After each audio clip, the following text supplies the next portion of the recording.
Hello, my friends, and welcome to the Sea of Words channel.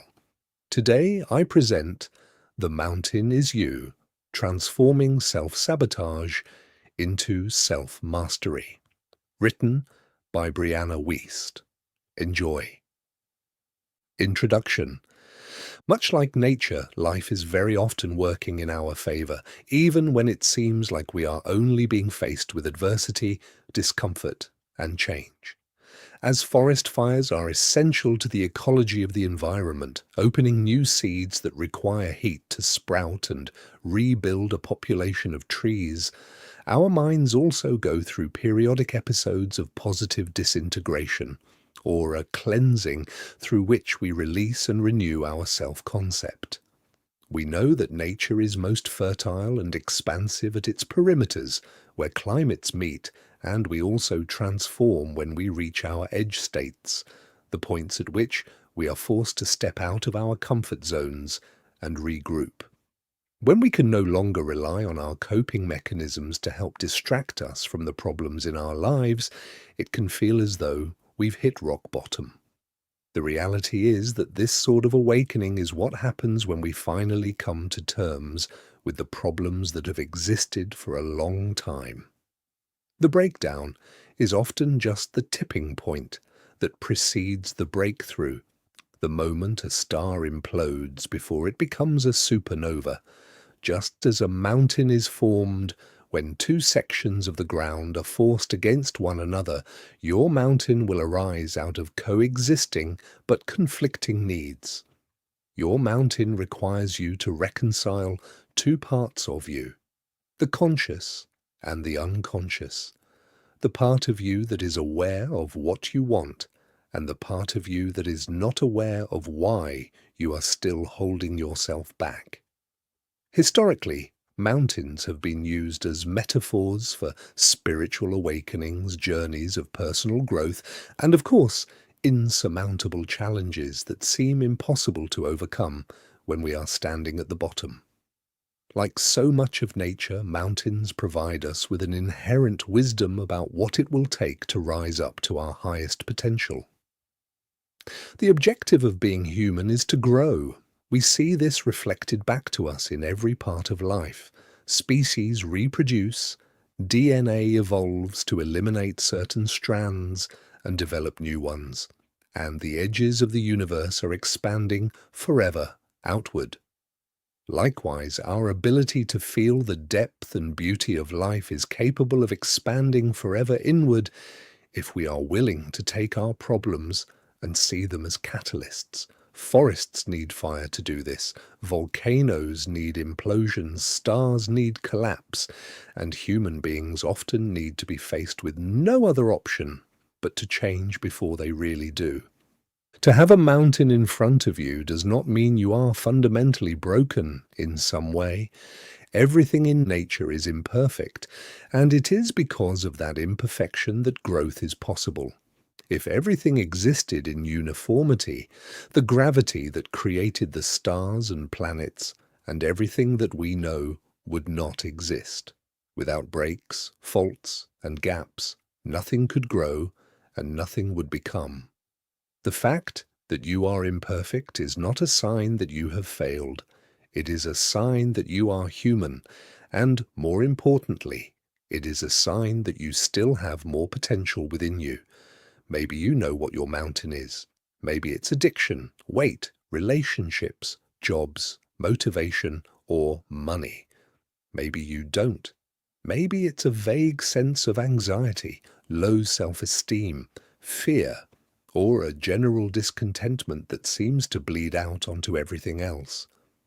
The mountain is often less a challenge in front of us, as it is a problem within us, an unstable foundation that might not seem evident on the surface, but is nonetheless shifting almost every part of our lives. Usually when we have a problem that is circumstantial, we are facing the reality of life. When we have a problem that is chronic, we are facing the reality of ourselves. We often think that to face a mountain means to face life's hardships. But the truth is that it is almost always because of the years we have spent accumulating tiny traumas, adaptations, and coping mechanisms, all of which have compounded over time. Your mountain is the block between you and the life you want to live. Facing it is also the only path to your freedom and becoming. You are here because a trigger showed you to your wound, and your wound will show you to your path, and your path will show you to your destiny. When you arrive at this breaking point, the foot of the mountain, the heat of the fire, the night that finally wakes you, you are at the crux of the breakdown, and if you are willing to do the work, you will find that it is the entryway to the breakthrough you have spent your entire life waiting for. Your old self can no longer sustain the life you are trying to lead. It is time for reinvention and rebirth. You must release your old self into the fire of your vision and be willing to think in a way you have never even tried before. You must mourn the loss of your younger self, the person who has gotten you this far, but who is no longer equipped to carry you onward. You must envision and become one with your future self, the hero of your life that is going to lead you from here. The task in front of you is silent, simple, and monumental. It is a feat most do not ever get to the point of attempting. You must now learn agility, resilience, and self-understanding. You must change completely, never to be the same again. The mountain that stands in front of you is the calling of your life, your purpose for being here, and your path finally made clear. One day, this mountain will be behind you, but who you become in the process of getting over it will stay with you always. In the end, it is not the mountain that you must master, but yourself. Chapter 1. The mountain is you. There is nothing holding you back in life more than yourself. If there is an ongoing gap between where you are and where you want to be, and your efforts to close it are consistently met with your own resistance, pain, and discomfort, self-sabotage is almost always at work. On the surface, self-sabotage seems masochistic. It appears to be a product of self-hatred, low confidence, or a lack of willpower. In reality, self-sabotage is simply the presence of an unconscious need that is being fulfilled by the self-sabotaging behavior. To overcome this, we must go through a process of deep psychological excavation. We must pinpoint the traumatic event, release unprocessed emotions, find healthier ways to meet our needs, reinvent our self-image, and develop principles such as emotional intelligence and resilience. It is no small task, and yet it is the work that all of us must do at one point or another. Self-sabotage is not always obvious at the onset. When Carl Jung was a child, he fell on the ground in school and hit his head. When he got hurt, he thought to himself, "Yes, maybe I won't have to go back to school now." Though he is known today for his insightful body of work, he actually didn't like school or fit in well with his peers. Shortly after his accident, Jung began experiencing sporadic and uncontrollable fainting spells. He unconsciously developed what he would call a neurosis, and ultimately came to realize that all neuroses are substitutes for legitimate suffering. In Jung's case, he made an unconscious association between fainting and getting out of school. He came to believe that the fainting spells were a manifestation of his unconscious desire to get out of class, where he felt uncomfortable and unhappy. Likewise, for many people, their fears and attachments are very often just symptoms of deeper issues for which they do not have any better way to cope.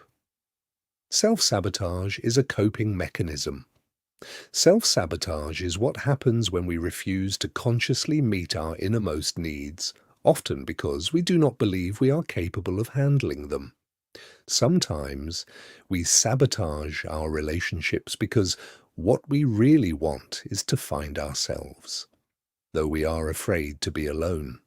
Sometimes we sabotage our professional success because what we really want is to create art, even if it will make us seem less ambitious by society's measures. Sometimes we sabotage our healing journey by psychoanalyzing our feelings because doing so ensures we avoid actually experiencing them.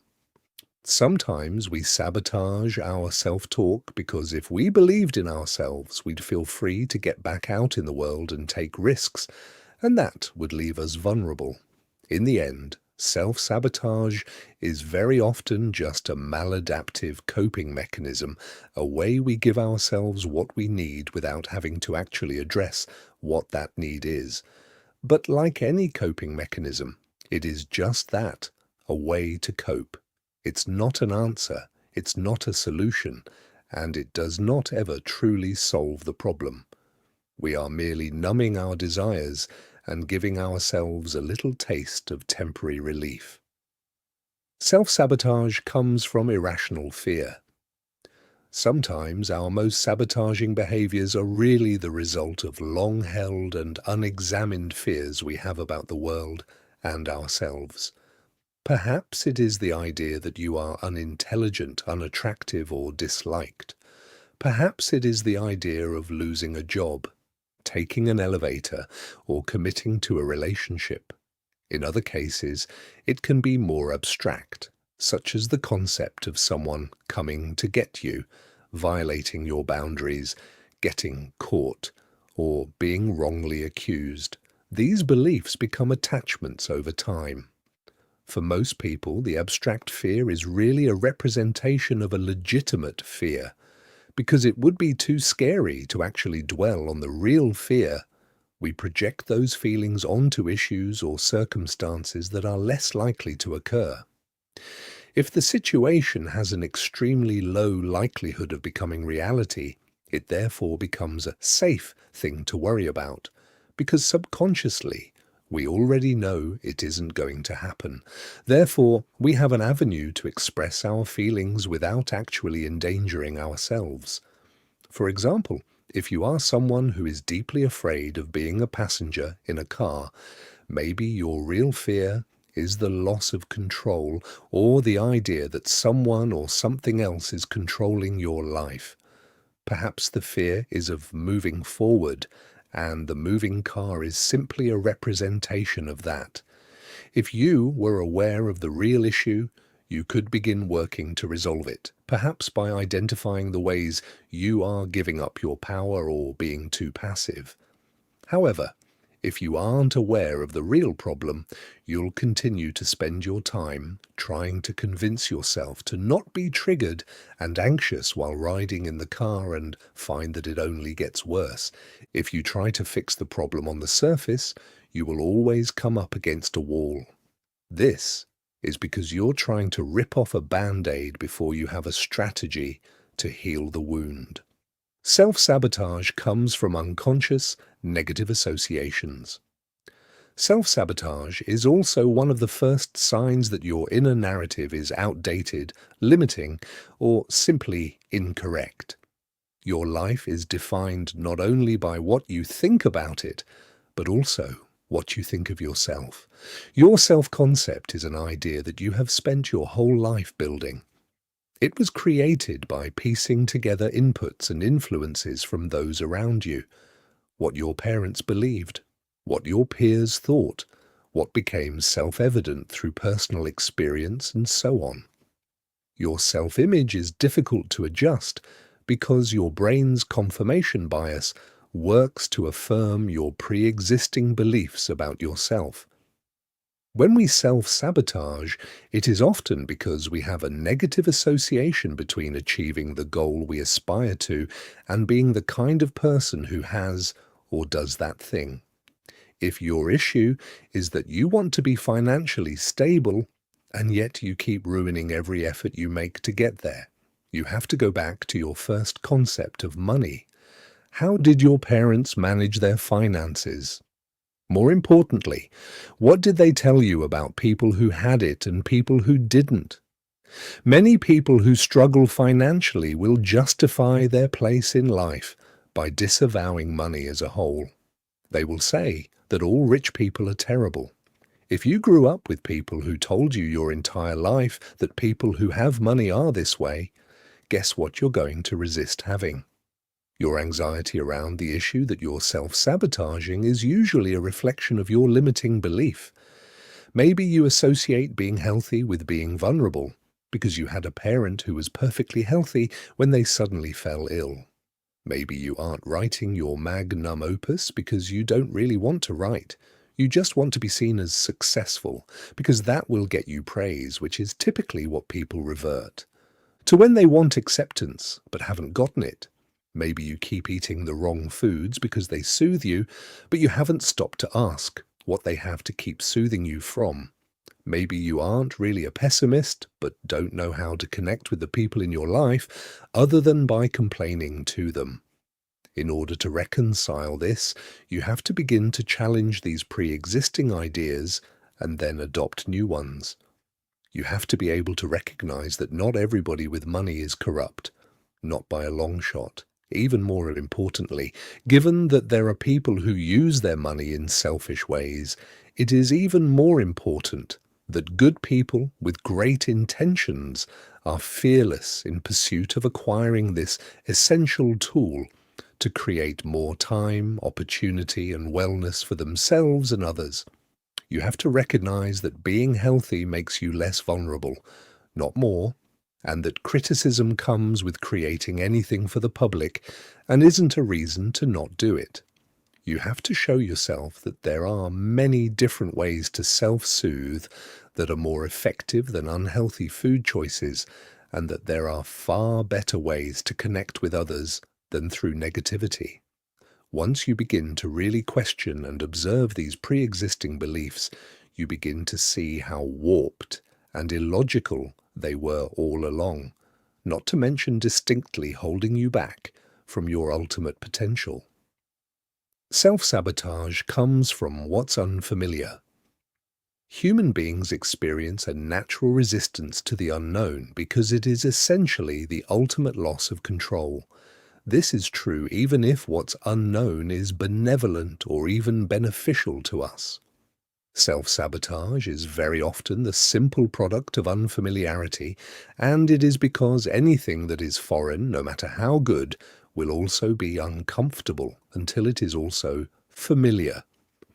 This often leads people to confuse the discomfort of the unknown with being wrong or bad or ominous. However, it is simply a matter of psychological adjustment. Gay Hendricks calls this your upper limit or your tolerance for happiness. Everyone has a capacity for which they allow themselves to feel good. This is similar to what other psychologists refer to as a person's baseline, or their set predisposition that they eventually revert back to, even if certain events or circumstances shift temporarily. Small shifts, compounded over time, can result in permanent baseline adjustments. However, they often don't stick because we come up on our upper limits. The reason we don't allow those shifts to become baselines is because as soon as our circumstances extend beyond the amount of happiness we're accustomed to, we find ways both conscious and unconscious to bring ourselves back to a feeling we're comfortable with. We are programmed to seek what we've known. Even though we think we're after happiness, we're actually trying to find whatever we're most used to. Self-sabotage comes from belief systems. What you believe about your life is what you will make true about your life. That's why it's so crucial to be aware of these outdated narratives and have the courage to change them. Maybe you have gone through the majority of your life believing that a standard $50,000 per year salary at a decent company is the most you'll ever be capable of. Maybe you've spent so many years telling yourself, "I am an anxious person." You started to actually identify with it, adopting anxiety and fear into your belief system about who you fundamentally are. Maybe you were raised in a closed-minded social circle or an echo chamber. Maybe you did not know that you could question or arrive at new conclusions about politics or religion. Maybe you never thought you were someone who could have great style, feel content, or travel the world.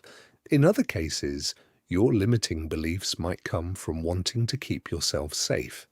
Maybe that's why you prefer the comfort of what you've known to the vulnerability of what you don't, why you prefer apathy to excitement, think that suffering makes you more worthy, or believe that for every good thing in life, there must also be an accompanying bad. To truly heal, you're going to have to change the way you think. You are going to have to become very conscious of negative and false beliefs and start shifting to a mindset that actually serves you. How to get out of denial. Maybe this preliminary information about self-sabotage resonates a bit, or maybe it resonates a lot. Either way, if you are here because you truly want to change your life, you are going to have to stop being in denial about your personal state of affairs. You are going to have to get real with yourself. You are going to have to decide that you love yourself too much to stop settling for less than what you really deserve. If you think that you could be doing better in life, you might be right. If you think that there is more that you are here to accomplish, you might be right. If you think that you are not being your authentic self, you might be right. It does not serve us to use endless affirmations to placate our true feelings about where we are in our journey. When we do this, we start dissociating and get stuck. In an effort to love ourselves, we try to validate everything about who we are. Yet those warm sentiments never quite seem to stick, only ever temporarily numbing the discomfort. Why don't they work? Because deep down, we know we are not quite being who we want to be. And until we accept this, we are never going to find peace. When we are in denial, we tend to go into blame mode. We look for anyone or anything to explain why we are the way we are. Then we start justifying. If you have to constantly, on a near daily basis, rationalize why you're unhappy about your life, you are not doing yourself any favors. You are not getting any closer to creating the lasting change that you so deeply desire. The first step in healing anything is taking full accountability. It is no longer being in denial about the honest truth of your life and yourself. It does not matter what your life looks like on the outside. It is how you feel about it on the inside. It is not okay to be constantly stressed, panicked, and unhappy. Something is wrong, and the longer you try to love yourself out of realizing this, the longer you are going to suffer. The greatest act of self-love is to no longer accept a life you are unhappy with. It is to be able to state the problem plainly and in a straightforward manner. That is precisely what you need to do to continue truly uprooting your life and transforming it. It is the first step towards real change. Take a piece of paper and a pen and write down everything you aren't happy with. Write down, very specifically, every single problem you face. If you are struggling with finances, you need a very clear picture of what's wrong. Write down every debt, every bill, every asset, and every bit of income. If you are struggling with self-image, write down exactly what you dislike about yourself. If it is anxiety, write down everything that bothers or upsets you. You must first and foremost get out of denial and into clarity about what's really wrong. At this point, you have a choice. You can make peace, or you can commit to changing. The lingering is what is keeping you stuck. The path begins right where you are now. If you know that change needs to be made in your life, it is okay if you are far away from your goal or if you cannot yet conceive how you will arrive. It is okay if you are starting at the beginning. It is okay if you are at rock bottom and cannot yet see your way through. It is okay if you are at the foot of your mountain and have failed every time you've tried to overcome it. Rock bottom is very often where we begin on our healing journey. This is not because we suddenly see the light, not because our worst days are magically transmuted into some type of epiphany, and not because someone saves us from our own madness. Rock bottom becomes a turning point because it is only at that point that most people think, I never want to feel this way again. That thought is not just an idea, it is a declaration and a resolution. It is one of the most life-changing things you can ever experience. It becomes the foundation upon which you build everything else. When you decide you truly do not ever want to feel a certain way again, you set out on a journey of self-awareness, learning, and growth that has you radically reinvent who you are. In that moment, fault becomes irrelevant. You're no longer mulling over who did what or how you've been wronged. In that moment, only one thing guides you, and it is this. No matter what it takes, I will never accept my life getting to this point again. Rock bottom isn't a bad day. It doesn't happen by chance. We only arrive at rock bottom when our habits begin to compound upon one another, when our coping mechanisms have spiraled so out of control that we can no longer resist the feelings we were attempting to hide. Rock bottom is when we are finally faced with ourselves, when everything has gone so wrong we are left to realize that there is only one common denominator through it all. We must heal. We must change. We must choose to turn around so that we will never feel this way again. When we have a down day, we don't think, I never want to feel this way again. Why? Because it is not fun, but it's also not unbearable. Mostly, though, we are somewhat aware that small failures are a regular part of life. We are imperfect, but trying our best, and that vague discomfort will pass eventually. We don't reach a breaking point because one or two things go wrong. We reach a breaking point when we finally accept that the problem isn't how the world is, it is how we are. This is a beautiful reckoning to have. Ayodeji Awosika describes his own like this. You must find the purest form of being fed up. Make it hurt. I literally screamed, I'm not going to fucking live like this anymore. Human beings are guided by comfort. They stay close to what feels familiar and reject what doesn't, even if it's objectively better for them. Be this as it is, most people do not actually change their lives until not changing becomes the less comfortable option.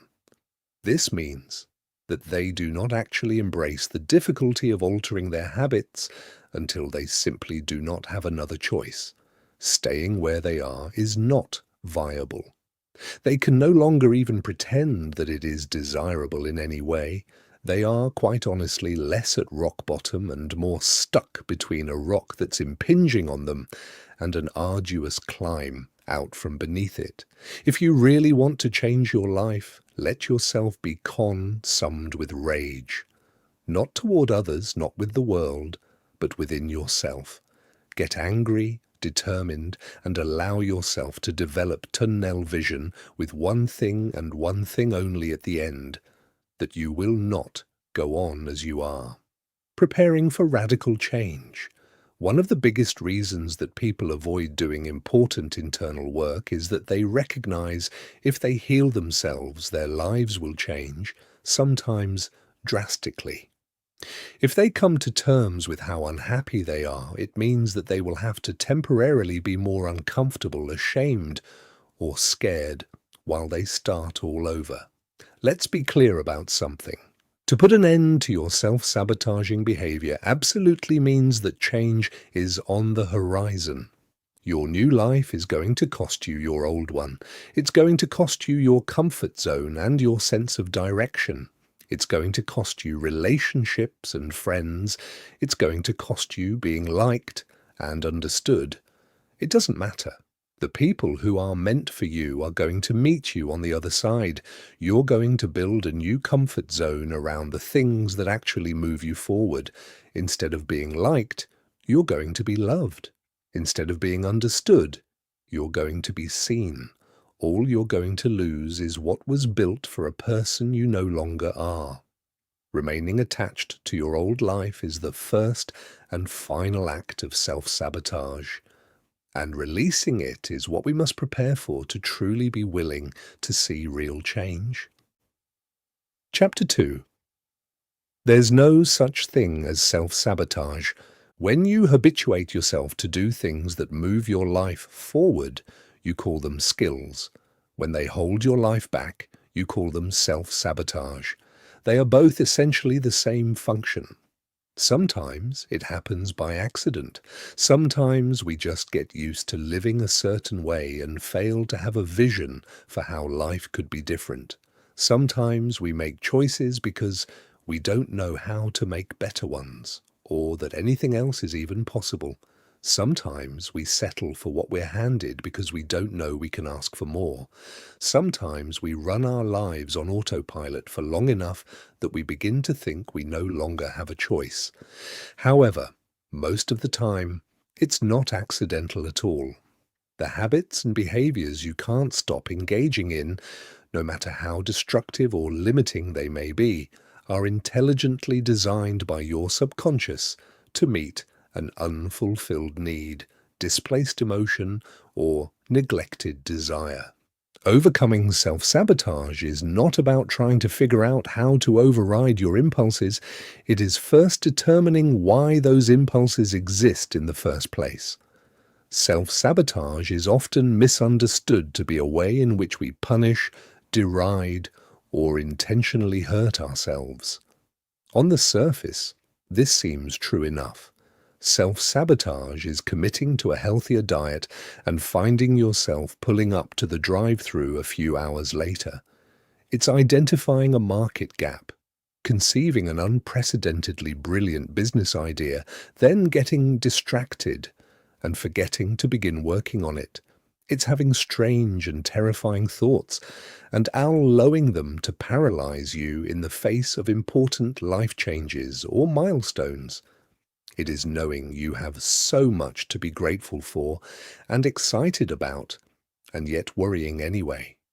We often misattribute these behaviors to a lack of intelligence, willpower, or capability. That is usually not the case. Self-sabotage is not a way we hurt ourselves. It's a way we try to protect ourselves.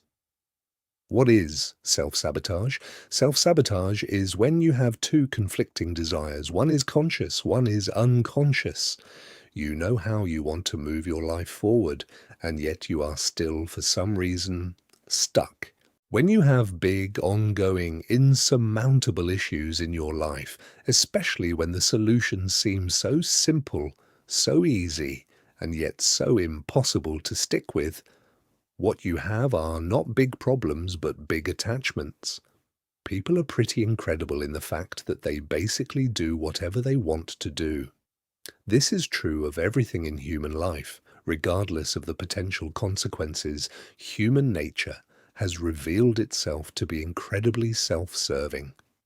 People have an almost superhuman way of doing whatever they feel compelled to do, regardless of whom it could hurt, what wars it could spawn, or what future would be put at risk.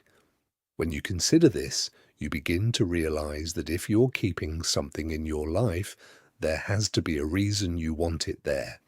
The only question is why. Some people can't figure out why they can't seem to motivate themselves enough to create a new business to facilitate their goal of becoming significantly wealthier. Perhaps not realizing that they have a subconscious belief that to be rich is to be egocentric or disliked. Or perhaps they actually don't want to be super wealthy. Maybe it's a cover-up for wanting to feel secure and taken care of, or their real desire is to be recognized for their art. And as this feels too unlikely to ever happen, they fall back on a secondary dream that doesn't actually motivate them. Some people say that they want to be successful at any cost and yet don't want to log the hours of work it would take to get there. Perhaps it is because they understand at some level that being successful doesn't really make you happy nor liked. In fact, the opposite tends to be true. Success usually exposes you to jealousy and scrutiny. Successful people are not loved in the way that we imagine they would be. They are usually picked apart because envious people need to humanize them in some way. Perhaps instead of being successful, what many really want is just to be loved, and yet their ambition for success directly threatens that. Some people can't figure out why they keep choosing the wrong relationships. People whose patterns of rejection, abuse, or refusal to commit seem to be consistent. Perhaps they don't realize that they are actually recreating the relationship dynamics they experienced when they were young because they associate love with loss or abandonment. Perhaps they want to recreate family relationships in which they felt helpless, but to live them again as an adult, where they can help the addict, the liar, or the broken person. When it comes to self-sabotaging behaviors, you have to understand that sometimes it's easy to get attached to having problems. Being successful can make you less liked. Finding love can make you more vulnerable. Making yourself less attractive can guard you. Playing small allows you to avoid scrutiny. Procrastinating puts you back in a place of comfort. All the ways in which you are self-sabotaging are actually ways that you are feeding a need you probably do not even realize you have. Overcoming it is not only a matter of learning to understand yourself better, but realizing that your problems are not problems. They are symptoms. You cannot get rid of the coping mechanisms and think you've solved the problem. What does self-sabotage look like? It's impossible to say decisively what self-sabotage does or doesn't look like, because certain habits and behaviors that can be healthy for one person can be unhealthy in another context. With that said, there are definitely some specific behaviors and patterns that are typically indicative of self-sabotage, and they usually relate to being aware that there's a problem in your life, yet feeling the need to perpetuate it, regardless. Here are some of the main signs that you're probably in a cycle of self-sabotage. Resistance. Resistance is what happens when we have a new project that we need to work on and simply can't bring ourselves to do it. It's when we get into a great new relationship and then keep bailing on plans. It's when we get an amazing idea for our business and then feel tension and anger when it comes time to sit down and actually get to work. We often feel resistance in the face of what's going right in our lives, not what's going wrong. When we have a problem to solve, resistance is usually nowhere to be found. But when we have something to enjoy, create, or build, we are tapping into a part of ourselves that is trying to thrive instead of just survive, and the unfamiliarity can be daunting. How to resolve this resistance is your way of slowing down and making sure that it's safe to get attached to something new and important. In other cases, it can also be a warning sign that something isn't quite right and you might need to step back and regroup. Resistance is not the same thing as procrastination or indifference and shouldn't be treated as such. When we are experiencing resistance, there is always a reason, and we have to pay attention. If we try to force ourselves to perform in the face of resistance, it usually intensifies the feeling as we are strengthening the internal conflict and triggering the fear that's holding us back in the first place. Instead, releasing resistance requires us to refocus. We have to get clear on what we want as well as when and why we want it. We have to identify unconscious beliefs that are preventing us from showing up. And then we have to step back into the work when we feel inspired. Wanting is the entryway to showing up after resistance. Hitting your upper limit. As discussed before, there is only a certain amount of happiness that most of us will allow ourselves to feel. Gay Hendricks calls this your upper limit. Your upper limit is essentially the amount of good that you're comfortable having in your life. It is your tolerance and threshold for having positive feelings or experiencing positive events. When you begin to surpass your upper limit, you start to unconsciously sabotage what's happening in order to bring yourself back to what's comfortable and familiar. For some people, this manifests physically, often as aches, pains, headaches, or physical tension. For others, it manifests emotionally as resistance, anger, guilt, or fear. It might seem totally counterintuitive, but we are not really wired to be happy. We are wired to be comfortable, and anything that is outside of that realm of comfort feels threatening or scary until we are familiar with it. How to resolve this? Hitting your upper limit is a really great sign. It means that you're approaching and surpassing new levels of your life, and that is first and foremost something to congratulate yourself for. The way you resolve an upper limit problem is by slowly acclimating yourself to your new normal. Instead of shocking yourself into big changes, allow yourself to slowly adjust and adapt.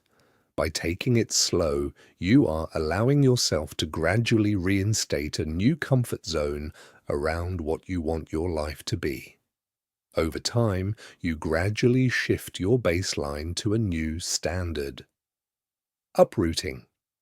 Uprooting happens when someone finds themselves jumping from relationship to relationship or changing their business website again and again when they really need to focus on confronting relationship issues when they arise or taking care of clients they already have.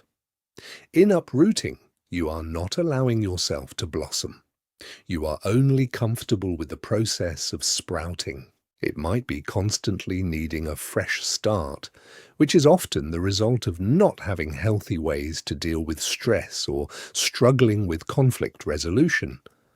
Uprooting can be a way of diverting attention from the actual problems in your life, as your attention must go toward re-establishing oneself at a new job or in a new town. Ultimately, uprooting means you are always just beginning your new chapter, but never really finishing it. Despite your efforts to keep moving on, you end up more stuck than ever before. How to resolve this? First, recognize the pattern. One of the primary symptoms of uprooting is not realizing that one is doing it. Therefore, the most important step is to become aware of what's happening. Trace back your steps over the past few years. How many places have you moved or worked? Then figure out what is driving you away from each new thing you find. Next, you need to get clear on what you really want. Sometimes, uprooting occurs because we step too quickly toward what we think we want, only to find that we didn't think it through and don't really want that thing very much. Clarity is key because you're thinking long-term now. What would it look like to choose one place to live, then build connections there? What would it look like to work at the same place and move up in your position or build your business? Remember that healing from an uprooting pattern is not about settling for something you don't want, nor is it about staying in an unsafe or unhealthy situation because you don't want to move again. It's about getting clear and determined on what's the right path for you, and then making a plan for how you can thrive, not just survive. When the moment comes that you would typically flee, confront the discomfort and stay where you are. Figure out why you are uncomfortable getting attached to one thing or another and determine what a healthy attachment would look like for you. Perfectionism. When we expect that our work must be perfect the first time we do it, we end up getting into a cycle of perfectionism. Perfectionism isn't actually wanting everything to be right. It's not a good thing. In fact, it is a hindering thing because it sets up unrealistic expectations about what we are capable of or what the outcomes of our lives could be. Perfectionism holds us back from showing up and trying or really doing the important work of our lives. This happens because when we are afraid of failing or feeling vulnerable or not being as good as we want others to think we are, we end up avoiding the work that is required to actually become that good. We sabotage ourselves because it is the willingness to show up and simply do it again and again and again that ultimately brings us to a place of mastery. How to resolve this? Don't worry about doing it well, just do it. Don't worry about writing a bestseller, just write. Don't worry about making a Grammy-winning hit. Just make music. Don't worry about failing. Just keep showing up and trying. At first, all that matters is that you do what you really want to do. From there, you can learn from your mistakes and over time get to the place where you really want to be. The truth is that we actually do not accomplish great feats when we are anxious about whether or not what we do will indeed be something impressive and world-changing. We accomplish these sorts of things when we simply show up and allow ourselves to create something meaningful and important to us. Instead of perfection, focus on progress. Instead of having something done perfectly, focus on just getting it done. From there, you can edit, build, grow, and develop it to exactly what your vision is. But if you don't get started, you'll never arrive. Limited emotional processing skills. In life, there are going to be people, situations, and circumstances that are upsetting, infuriating, saddening, and even enraging. There will likewise be people, situations, and circumstances that are inspiring, hopeful, helpful, and truly offer purpose and meaning in your life. When you are only able to process half of your emotions, you stunt yourself. You start going out of your way to avoid any possible situation that could bring up something frustrating or uncomfortable, because you have no tools to be able to handle that feeling. This means that you start avoiding the very risks and actions that would ultimately change your life for the better. In addition, an inability to process your emotions means you get stuck with them. You sit and dwell on your anger and sadness because you don't know how to make them go away. When we can only process half of our emotions, we ultimately only live half of the life we really want to. How to resolve this? Healthy emotional processing looks different for everyone, but generally involves these steps. Get clear on what happened. Validate your feelings. Determine a course correction. First, you need to understand why you're upset, or the rear sun, why something is bothering you so much. Without clarity on this, you'll continue to waste your time mulling over the details without really understanding what's hurting you so much. Next, you have to validate how you feel. Recognize that you are not alone. Anyone in your situation would probably feel similarly, and does, and that what you feel is absolutely okay. In doing this, you can allow yourself a physical release, such as crying, shaking, journaling about what you feel, or talking to a trusted friend. Once you are clear on what's wrong and have allowed yourself to fully express the extent of your emotions, you can determine how you will change your behavior or thought process so that you get an outcome that you really want in the future. Justification. Your life is ultimately measured by your outcomes, not your intentions. It is not about what you wanted to do or would have done, but didn't have the time. It's not about why you thought you couldn't. It's just whether or not you eventually did. When you're in a pattern of self-sabotaging behavior, you're often treating those excuses the same way you would treat measurable outcomes. You're using them to make yourself feel momentarily satisfied, using them as a replacement for the accomplishment itself. When we have a goal, dream, or plan, there is no measure of intent. It is only whether you did it or did not. Any other reason you offer for not showing up and doing the work is simply you stating that you prioritize that reason over your ultimate ambition, which means that it will always take precedence in your life. You may also be using excuses to help navigate away from uncomfortable feelings that are ultimately necessary for your growth. How you resolve this. Start measuring your outcomes and focusing on at least doing one productive thing each day. It's no longer about how many days you really wanted to go to the gym. It's about how many days you did. It's no longer about wanting to show up for your friends. It's whether or not you did. It's no longer about the great ideas you had about how to change your business. It's about whether or not you did. Stop accepting your own excuses. Stop being complacent with your own justifications. Start quantifying your days by how many healthy, positive things you accomplished, and you will see how quickly you begin to make progress. Disorganization. By leaving our lives and spaces in disarray, we are not just mindlessly forgetting to take care of our surroundings.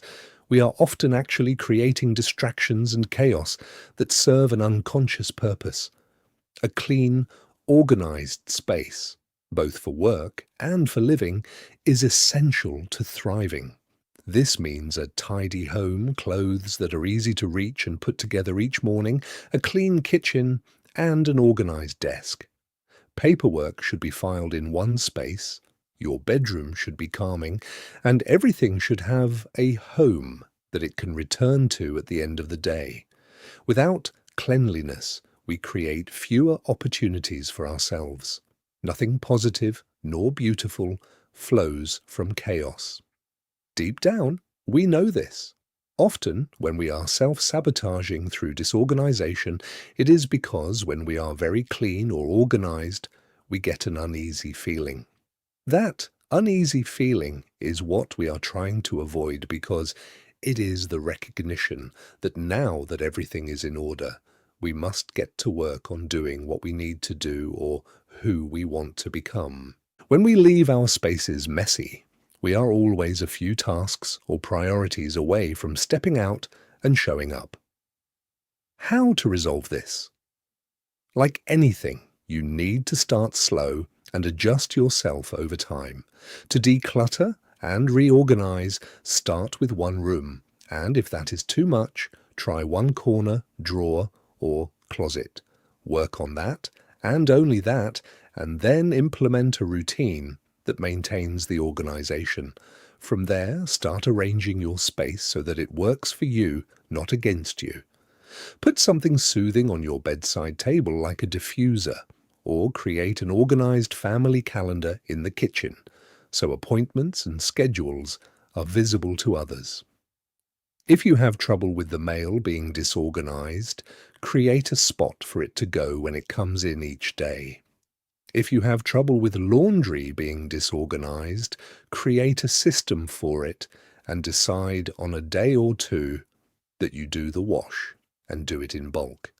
You must slowly let yourself get used to working at a clean desk, and eventually it will become second nature. You'll begin to realize that you also feel so much less stressed and much more in control of your life.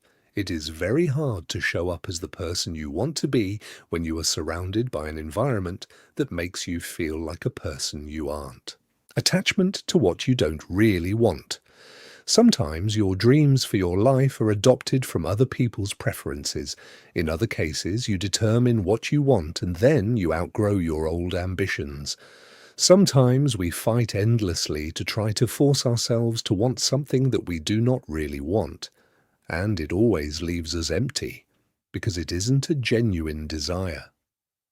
This is different than lacking motivation or experiencing resistance.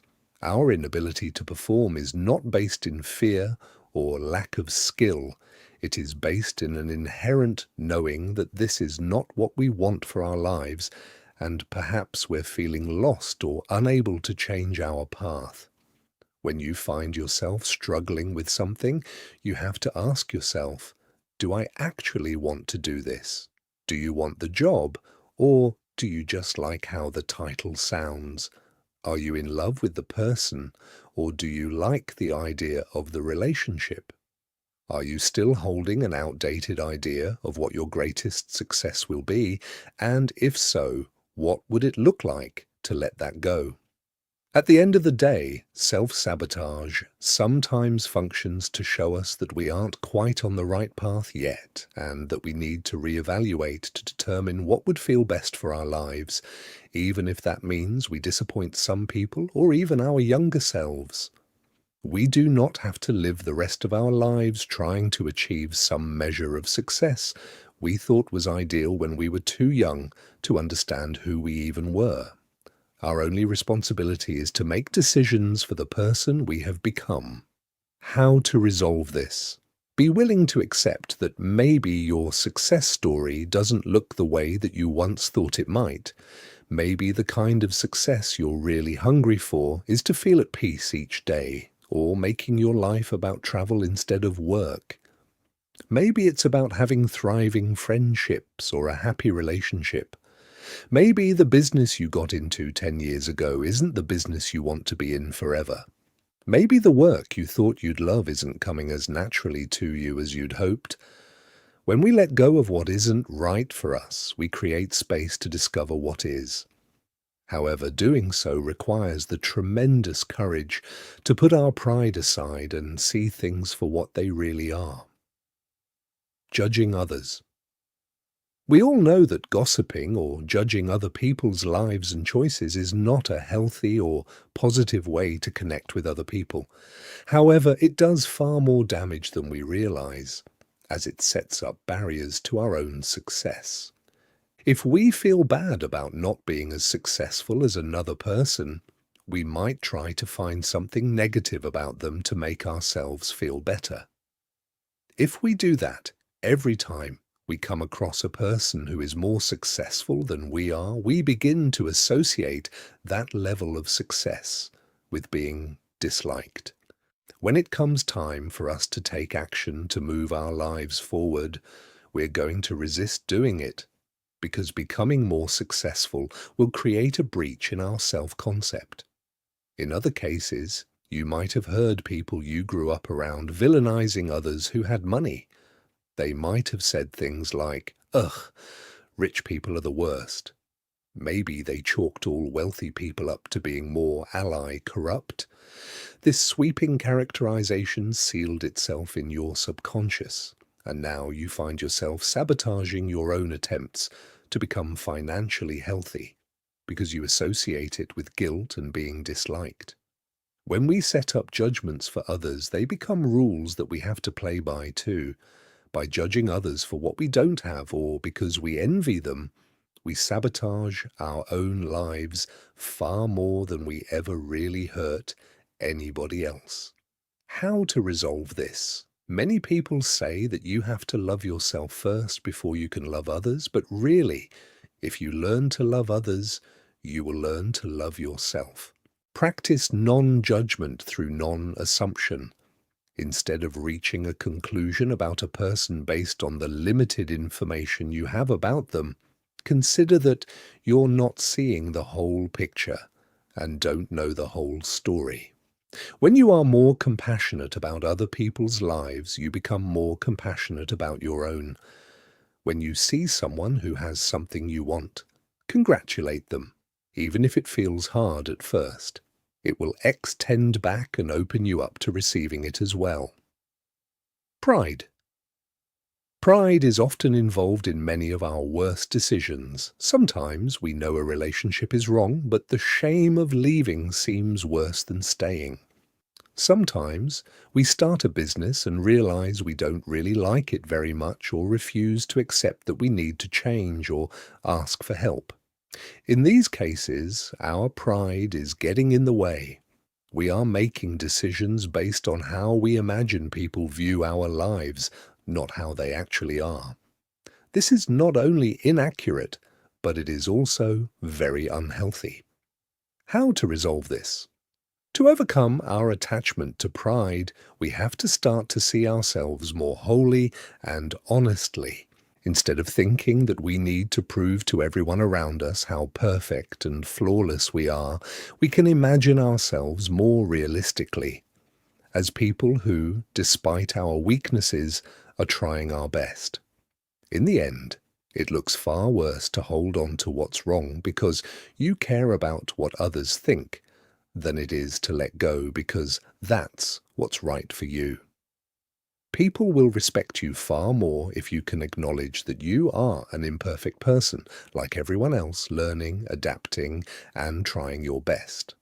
In reaching this mindset, you also open yourself up to learning by not assuming you know everything or that you need to seem perfect. You can admit when you're wrong, ask for assistance, and lean on others sometimes. Basically, you open yourself back up to growth and your life is better for it over the long term. Guilt of succeeding. In a world of so much pain, horror, and misfortune, who are we to have happy, abundant lives? That's the thought process that so many people go through. One of the biggest mental barriers people face is the guilt that comes with finally having enough or more than one needs. This can come from many different sources, but it ultimately boils down to feeling as though you don't deserve to have it. This feeling often comes up when we start to earn more money or have nicer things.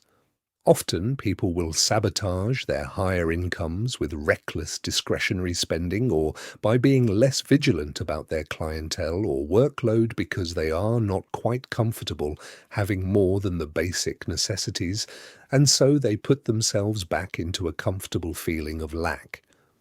When it comes to success, guilt is an unfortunately common emotion, especially for good-hearted people who want to do the right thing and live authentic lives. How to resolve this? Please realize that most extremely successful people have no guilt whatsoever.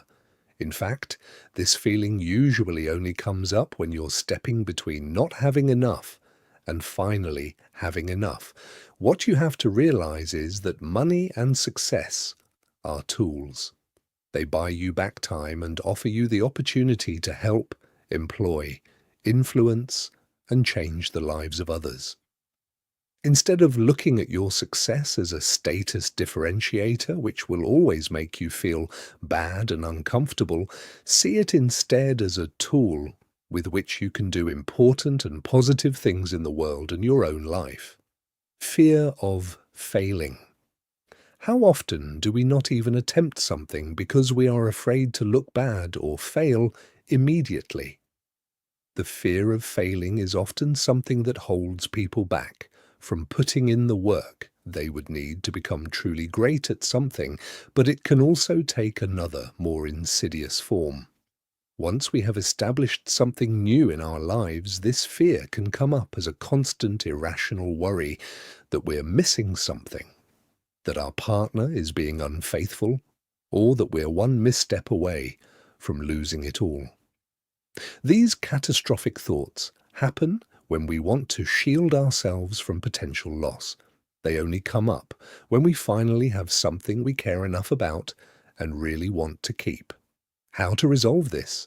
There is a difference between failing because you are trying something new and daring and failing because you are not showing up, doing the work, or being responsible for your actions. These are two very different experiences and should be separated in your mind.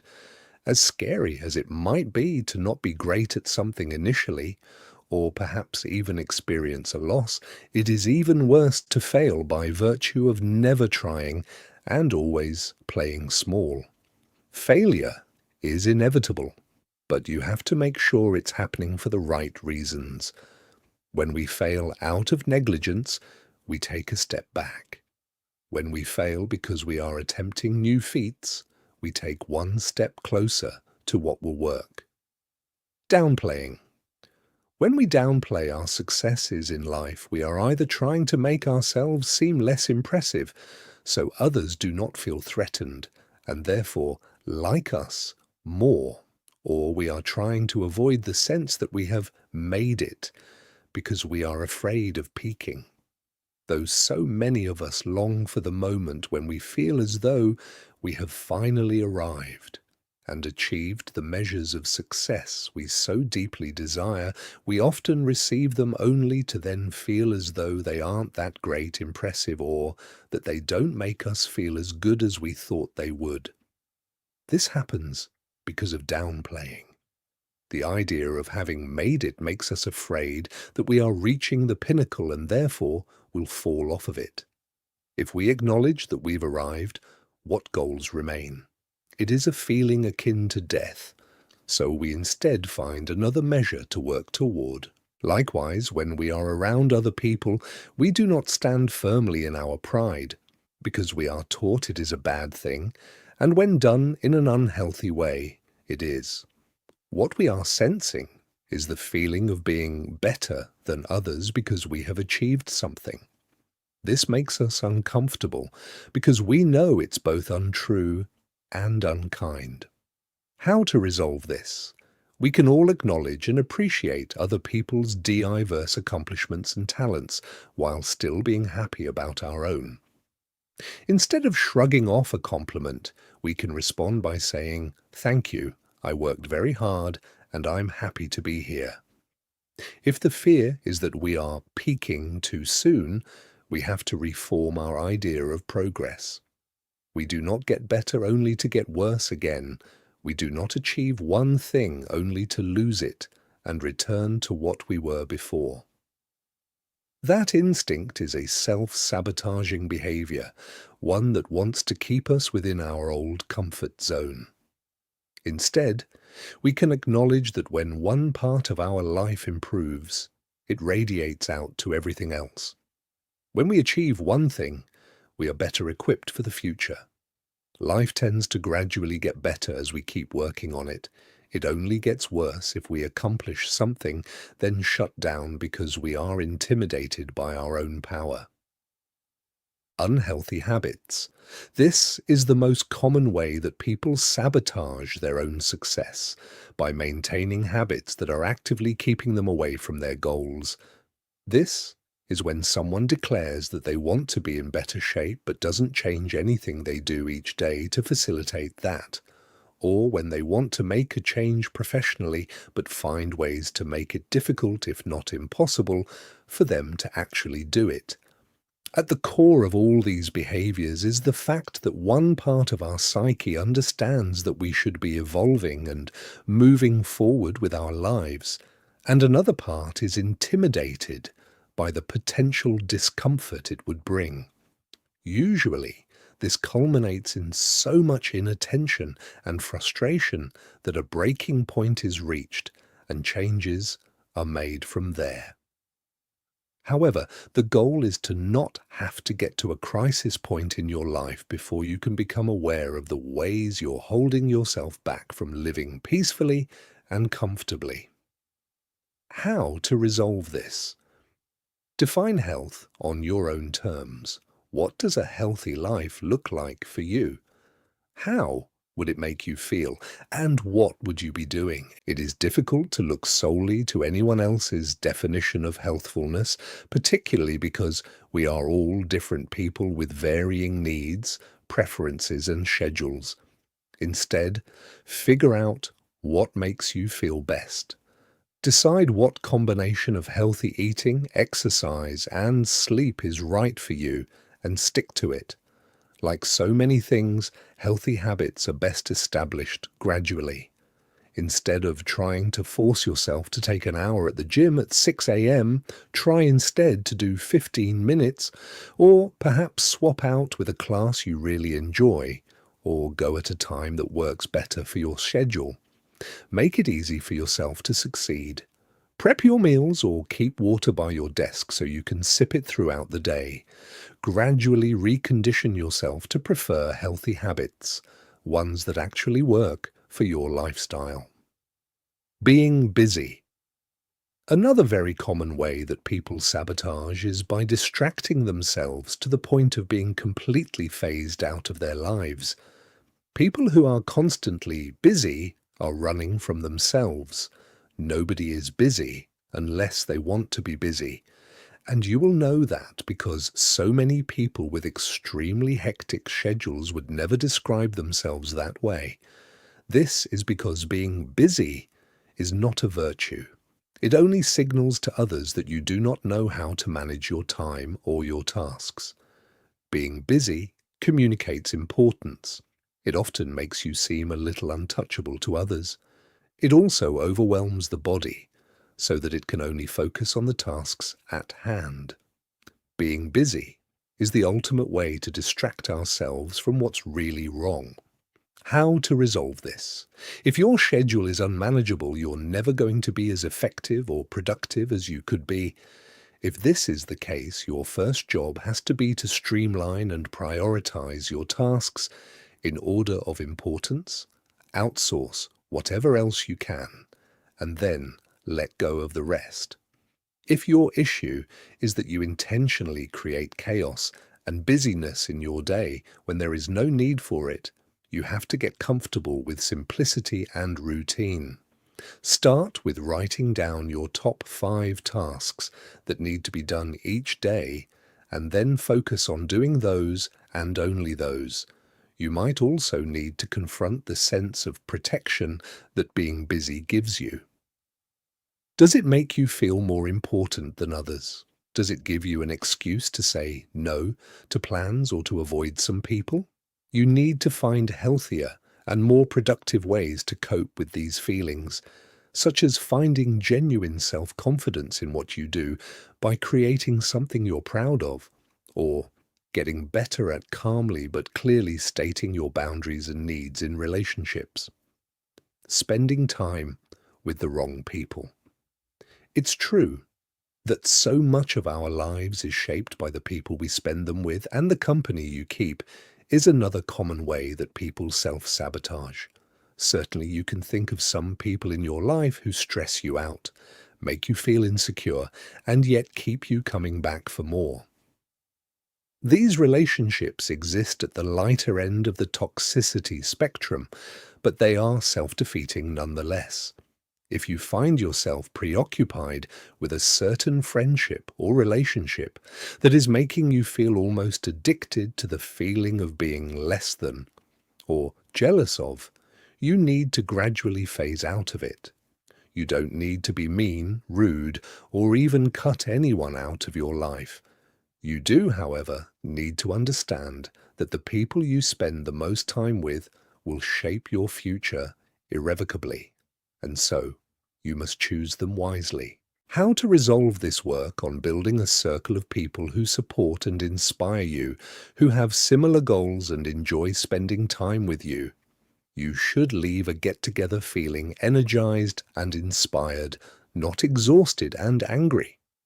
It takes time to find your group of friends, and you may not discover that all at once. It could start with offering to take someone you admire out for coffee, or reaching out to do something with a person with whom you'd like to reconnect. Slowly but genuinely rebuild your connections and then foster and care for them as much as you can. Worrying about irrational fears and least likely circumstances. Another very common way that people sabotage without realizing is by preoccupying themselves with fears of worst-case scenarios. You're probably familiar with this, at least to some degree. You have a weird or highly unlikely thought that evokes a deep sense of dread, fear, and series of doomsday scenarios in your head. You then keep coming back to it to the point that it even controls some part of your life. Irrational fears, especially the kind that are least likely to become reality, are often what we project real fears onto. These irrational fears are safe because deep down we know they aren't going to happen. They are placeholders, a way for us to express the feeling we really have onto something we know isn't going to happen. When you find yourself in a fear cycle, constantly repeating some strange, random, or unimportant one-off circumstance or situation that has a very low probability of becoming reality, ask yourself if you have any feelings about something related that is actually valid. For example, if you get anxious about being a passenger in a car, consider if your fear is of moving forward or being out of control. Or, if you're anxious about being fired from your job, the fear might really be the idea that you aren't worthy of another job or being humiliated by a higher up. How to resolve this? Instead of wasting all of your energy trying to control some worst-case scenario, consider what the message of the fear may be and what it is telling you that you need in your life. If the fear was an abstract metaphor, what would the meaning be? Is the abrupt loss of income a symbol of your desire for security? Is the fear of the future a symbol for not living fully right now? Is the anxiety about making decisions a symbol for knowing what you really want and being too afraid to choose it? At the core of the things we most fear is a message that we are trying to send ourselves about what we really care about. If we can identify what we want to protect, we can find healthier and more secure ways to do it. How to tell if you're in a self-sabotage cycle? Even if you can cognitively understand self-sabotaging behaviors, sometimes the most difficult shift is recognizing that we are engaging in them. In fact, sometimes the signs are so subtle they are barely recognizable and often don't come to our attention until they become highly problematic or someone else points them out. Some of the most prominent symptoms of self-sabotage are as follows. You are more aware of what you don't want than what you do.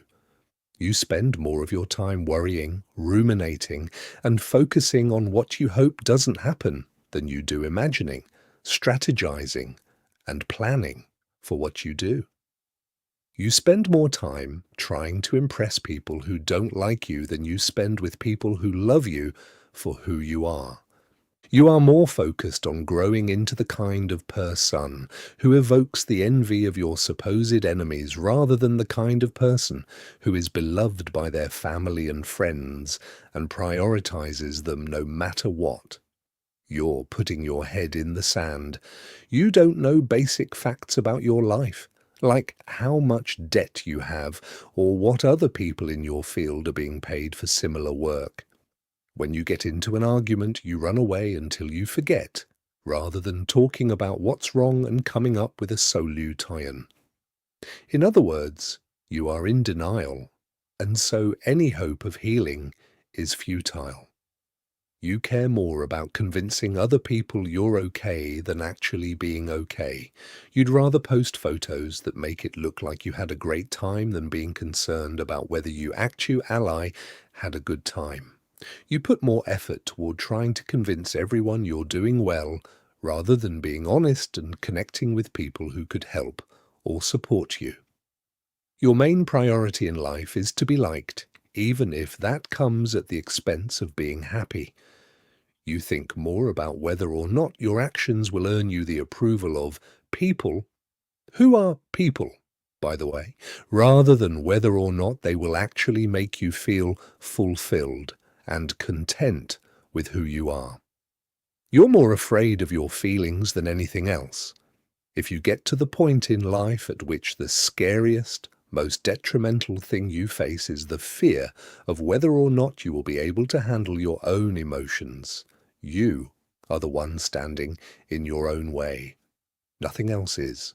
You're blindly chasing goals without asking yourself why you want those things.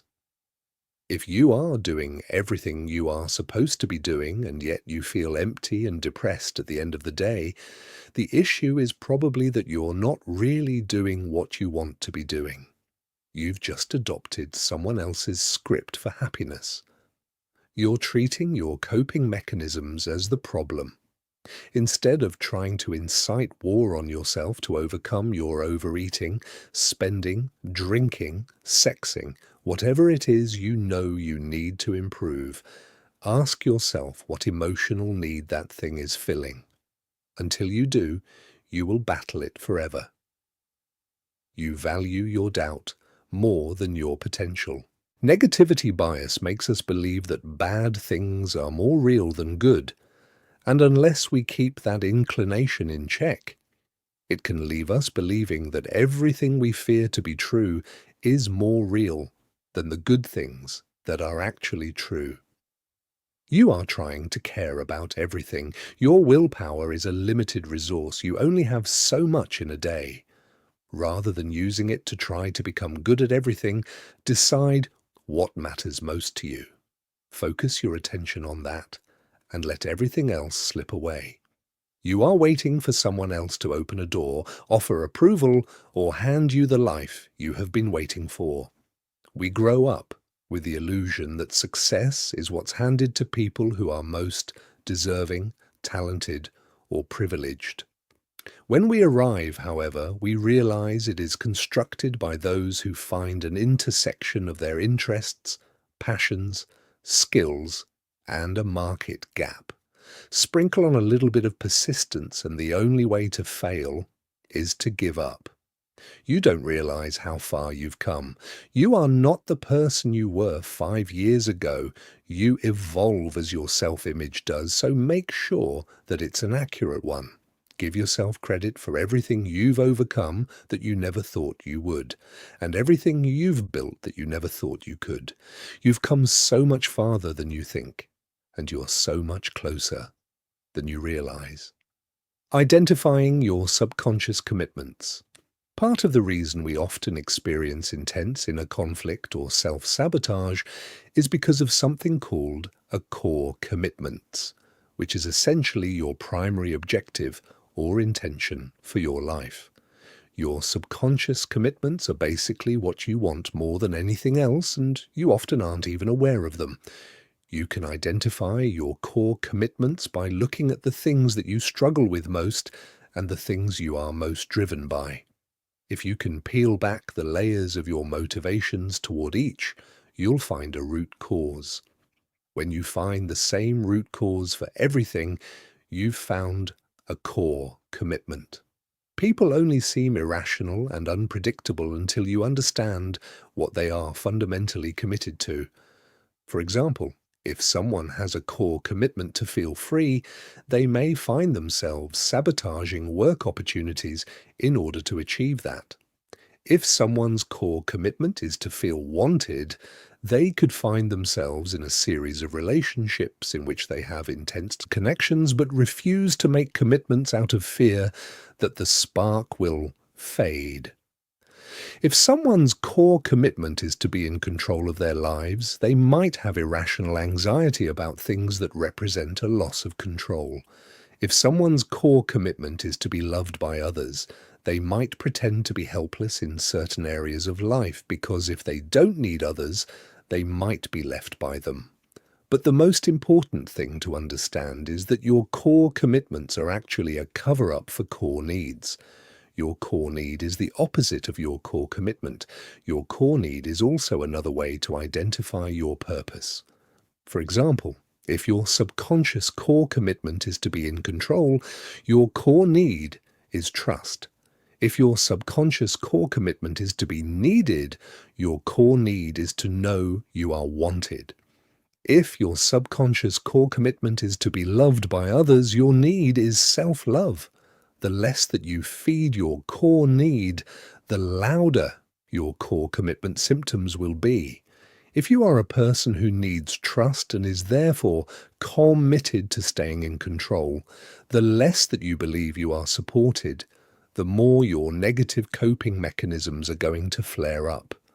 Perhaps this could happen in the form of disruptive eating patterns, isolating yourself, or hyperfixation on physical appearance.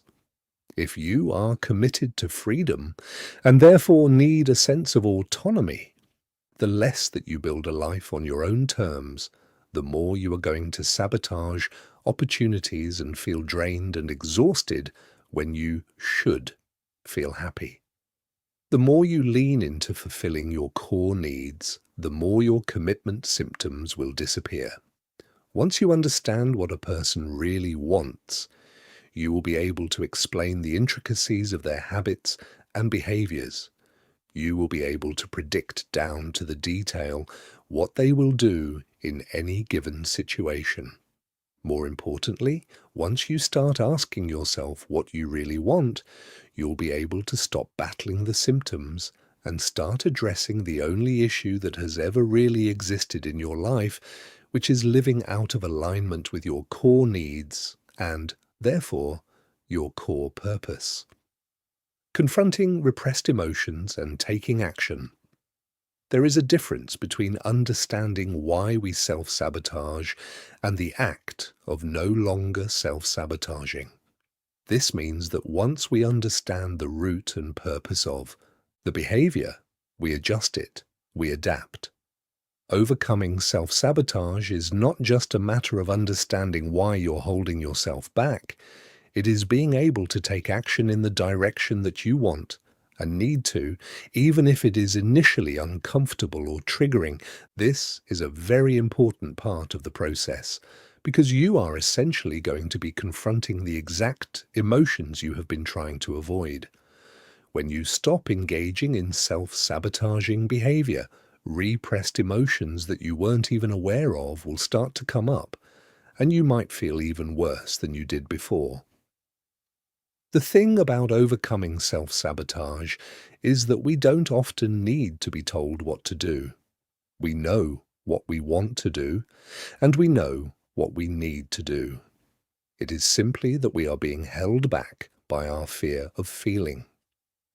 To begin to unravel this emotional holding pattern, we can work through the following to find more ease and space and freedom while we change our lives. The most common emotions that arise while you're breaking self-sabotaging behaviors. The first feeling you are likely to confront is resistance. This is that generalized sense of being stuck, or your body feeling so tense that it is almost hard, as though you are hitting a wall. This feeling is usually a masking emotion that is preventing you from actually being aware of the sensations beneath it, which are more acute. When you start to feel resistance, you don't want to just push through it. In fact, trying to do that means you'll keep hitting the same wall that you're up against already. You're going to strengthen the self-sabotaging behavior because you aren't really solving the problem by just trying to override it. Instead, start asking the right questions. Why do I feel this way? What is this feeling trying to tell me about the action I am trying to take? Is there something I need to learn here? What do I need to do to honor my needs right now? Then you have to reconnect to your inspiration or your vision for life. Get clear on why you want to take this ACT and make a change. When your motivation is the fact that you want to live a different and better existence, you're going to find that a lot of the resistance fades because you're being pushed by a vision that's greater than your fear. In other cases, you might run into other emotions such as anger, sadness, or inadequacy. When those feelings come up, it is very important to make space for them. This means to allow them to rise up in your body and observe them. Watch where they make you tense up or constrict. Feel what they want you to feel.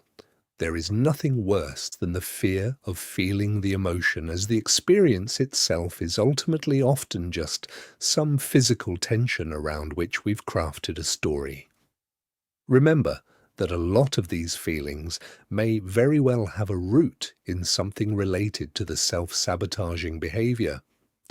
If you are angry about how one of your parents treated you, it probably won't come as a surprise that the core feeling of why you are sabotaging your relationships is anger and mistrust. The feelings associated with self-sabotage are not usually random. In fact, they can lead us to deeper insights about what we really need and what problems within us are still unresolved. To fully release those feelings once you are aware of them, try writing yourself a letter. Write something to your younger self or from the perspective of your future self. Write down a mantra or a manifesto. Remind yourself that you love yourself too much to settle for less, or that it is okay to be angry in unfair or frustrating circumstances. Give yourself space to experience the depth of your emotions so that they do not control your behaviors. Disconnecting action and feeling. The final and most important lesson to overcome self-sabotage is to learn to disconnect action from feeling. We are not held back in life because we are incapable of making change. We are held back because we don't feel like making change, and so we don't. The truth is that you can have a vision of what you want, know that it is undoubtedly right for you, and simply not feel like taking the action required to pursue that path. This is because our feelings are essentially wired as comfort systems. They produce a good feeling when we are doing what we have always done, staying in familiarity. This, to our bodies, registers as safety. In other cases, the accomplishments or changes that we are very happy about are those that we also perceive to offer us a greater measure of safety. If the achievement potentially puts us at risk in any way or exposes us to something unfamiliar, we aren't going to be happy about it initially, even if it is a net positive for our lives. However, we can actually train ourselves to prefer behaviors that are good for us. This is how we restructure our comfort zones. We begin to crave what we repeatedly do, but the first few times we do it, we often feel uncomfortable. The trick is being able to override that initial hesitation so we are guiding our lives with logic and reason, not emotionality. Though your emotions are always valid and need to be validated, they are hardly ever an accurate measure of what you are capable of in life. They are not always an accurate reflection of reality. All your feelings know is what you've done in the past, and they are attached to what they've drawn comfort from. You may feel as though you are worthless, but you most certainly are not.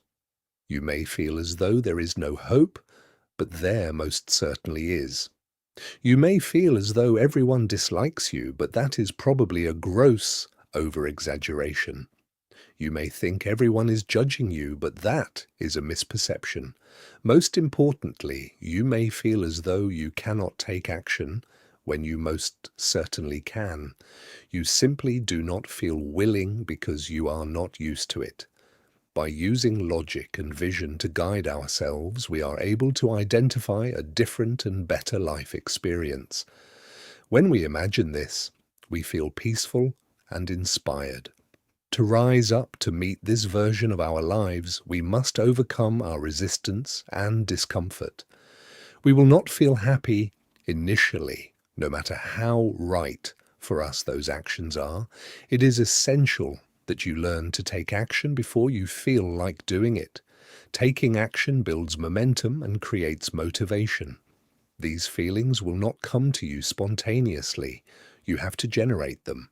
You have to inspire yourself. You have to move. You have to simply begin and allow your life and your energy to reorient itself to prefer the behaviors that are going to move your life forward, not the ones that are keeping you held back. Chapter 3. Your triggers are your guides to freedom. Now that you have begun to identify your self-sabotaging behaviors, you can use them to uncover deeper and more important truths about who you are as a person and what you really want and need out of life. This is an important part of the process because overcoming our self-defeating habits is not just about knowing what they are or why we engage in them. It is also about better understanding what our inherent needs are, what we really desire, and how we can use this as a pivot point to begin building a life that is aligned with who we really are and what we are here to do. Our triggers do not actually exist just to show us where we are storing unresolved pain.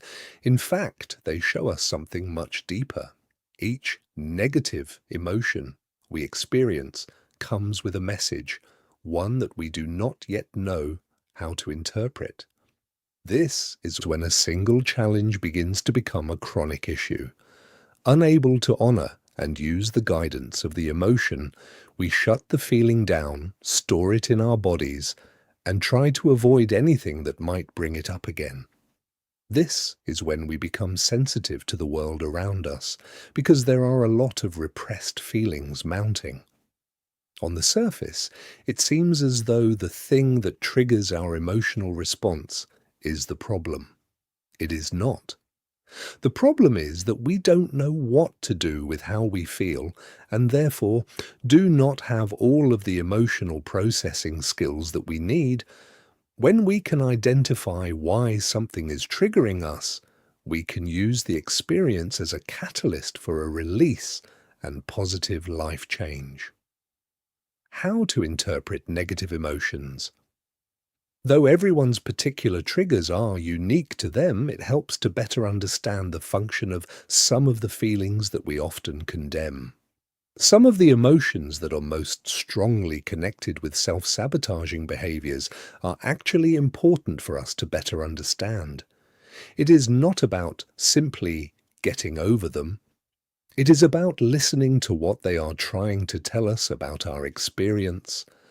Anger. Anger is a beautiful, transformative emotion. It is mischaracterized by its shadow side, aggression, and therefore we try to resist it. It is healthy to be angry, and anger can also show us important aspects of who we are and what we care about. For example, anger shows us where our boundaries are. Anger also helps us identify what we find to be unjust. Ultimately, anger is trying to mobilize us, to initiate action.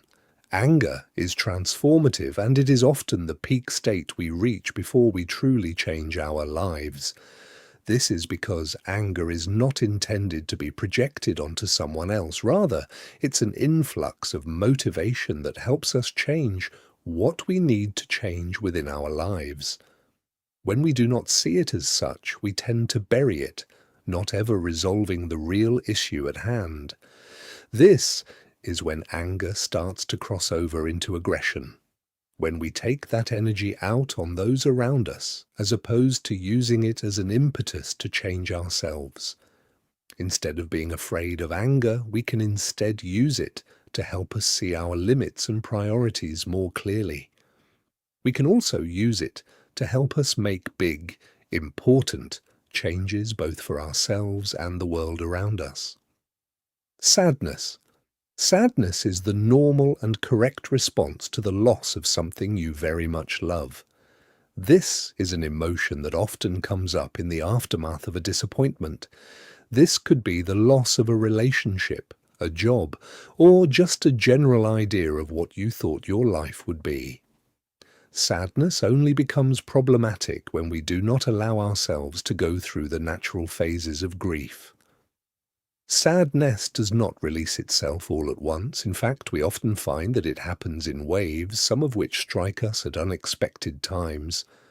We do not ever need to feel embarrassed or wrong for needing to cry, feel down, or miss what we no longer have. In fact, crying at appropriate times is one of the biggest signs of mental strength, as people who are struggling often find it difficult to release their feelings and be vulnerable. Guilt tends to affect us more for what we didn't do than what we did.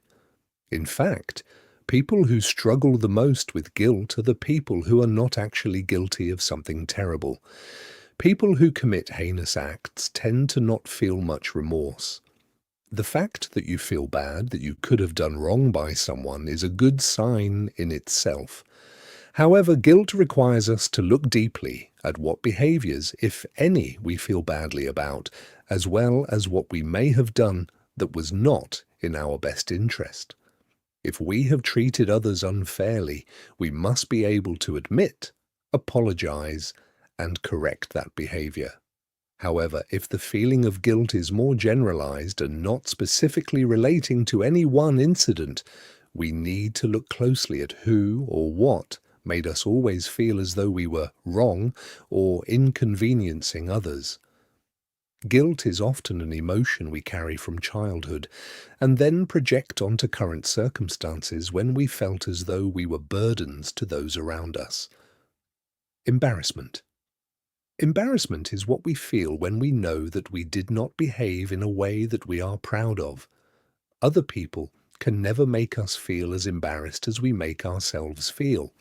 When you are truly and completely confident that you are doing the best you can with what you have in front of you, you stop feeling embarrassed all the time. Sure, others can make you feel bad with their comments or ideas, but even their worst judgments tend to be neutralized when we accept ourselves and feel proud of who we are. Shame is the shadow side of embarrassment. This is when the natural, occasional feeling of being embarrassed turns into a way for us to completely condemn ourselves as human beings and begin to see ourselves as worthless and invalid. When we do not process the feeling of embarrassment, it tends to turn into something far darker. Jealousy. Jealousy is a cover-up emotion. It presents as anger or judgment when in reality it is sadness and self-dissatisfaction. If you want to know what you truly want out of life, look at the people who you are jealous of. No, you may not want exactly what they have, but the feeling that you are experiencing is anger, that they are allowing themselves to pursue it while you are not. When we use our jealousy to judge other people's accomplishments, we are siding into its shadow function. When we use our jealousy to show us what we would like to accomplish, we begin to recognize the self-sabotaging behavior and get ready to commit to what we actually desire. You can think of it this way. When we see someone who has something we really want, but we are suppressing our willingness to pursue it, we must also condemn it in them so we can justify our own course of action. Instead of this, we can see what we'd also like to create. Resentment. When we resent people, it is often because they did not live up to the expectation of them that we had in our minds. Resentment in some ways is like a projected regret. Instead of trying to show us what we should change, it seems to want to tell us what other people should change. However, other people are under no obligation to live up to our ideas of them.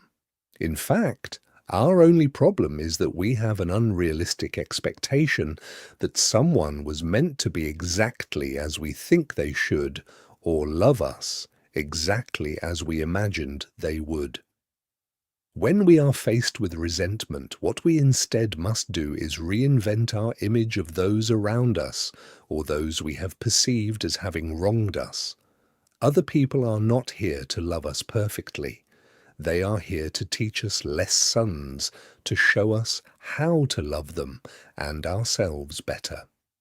When we release the ideas we have about who they should be, we can see them for who they are and the role they are meant to play in our lives. Instead of focusing on how they should change, we can focus instead on what we can learn. Regret. Much like jealousy, regret is also another way that we show ourselves not what we wish we could have done in the past, but what we absolutely need to create going forward. The truth is that most people regret what they did not do more than they ever regret what they did. This isn't a coincidence. Regret isn't actually trying to just make us feel bad that we didn't live up to our own expectations.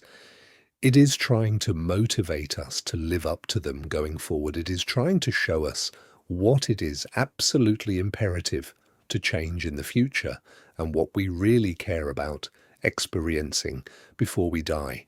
Didn't travel when you were young? Regret is showing you that you should do it now. Didn't look as nice as you wanted to? Regret is showing you that you should try harder, made choices that didn't reflect your best self. Regret is showing you that you should make different ones now, didn't love someone while you had them. Regret is showing you that you should appreciate people now. Chronic fear. When we cannot stop returning to fearful thoughts, it is not always because there is an actual threat in front of us. Often it is because our internal response systems are underdeveloped or sidelined by trauma. When we are in a state of fearful thinking, it doesn't matter what we are afraid of. The thought process follows us from problem to problem. Often there's a metaphor encoded within it.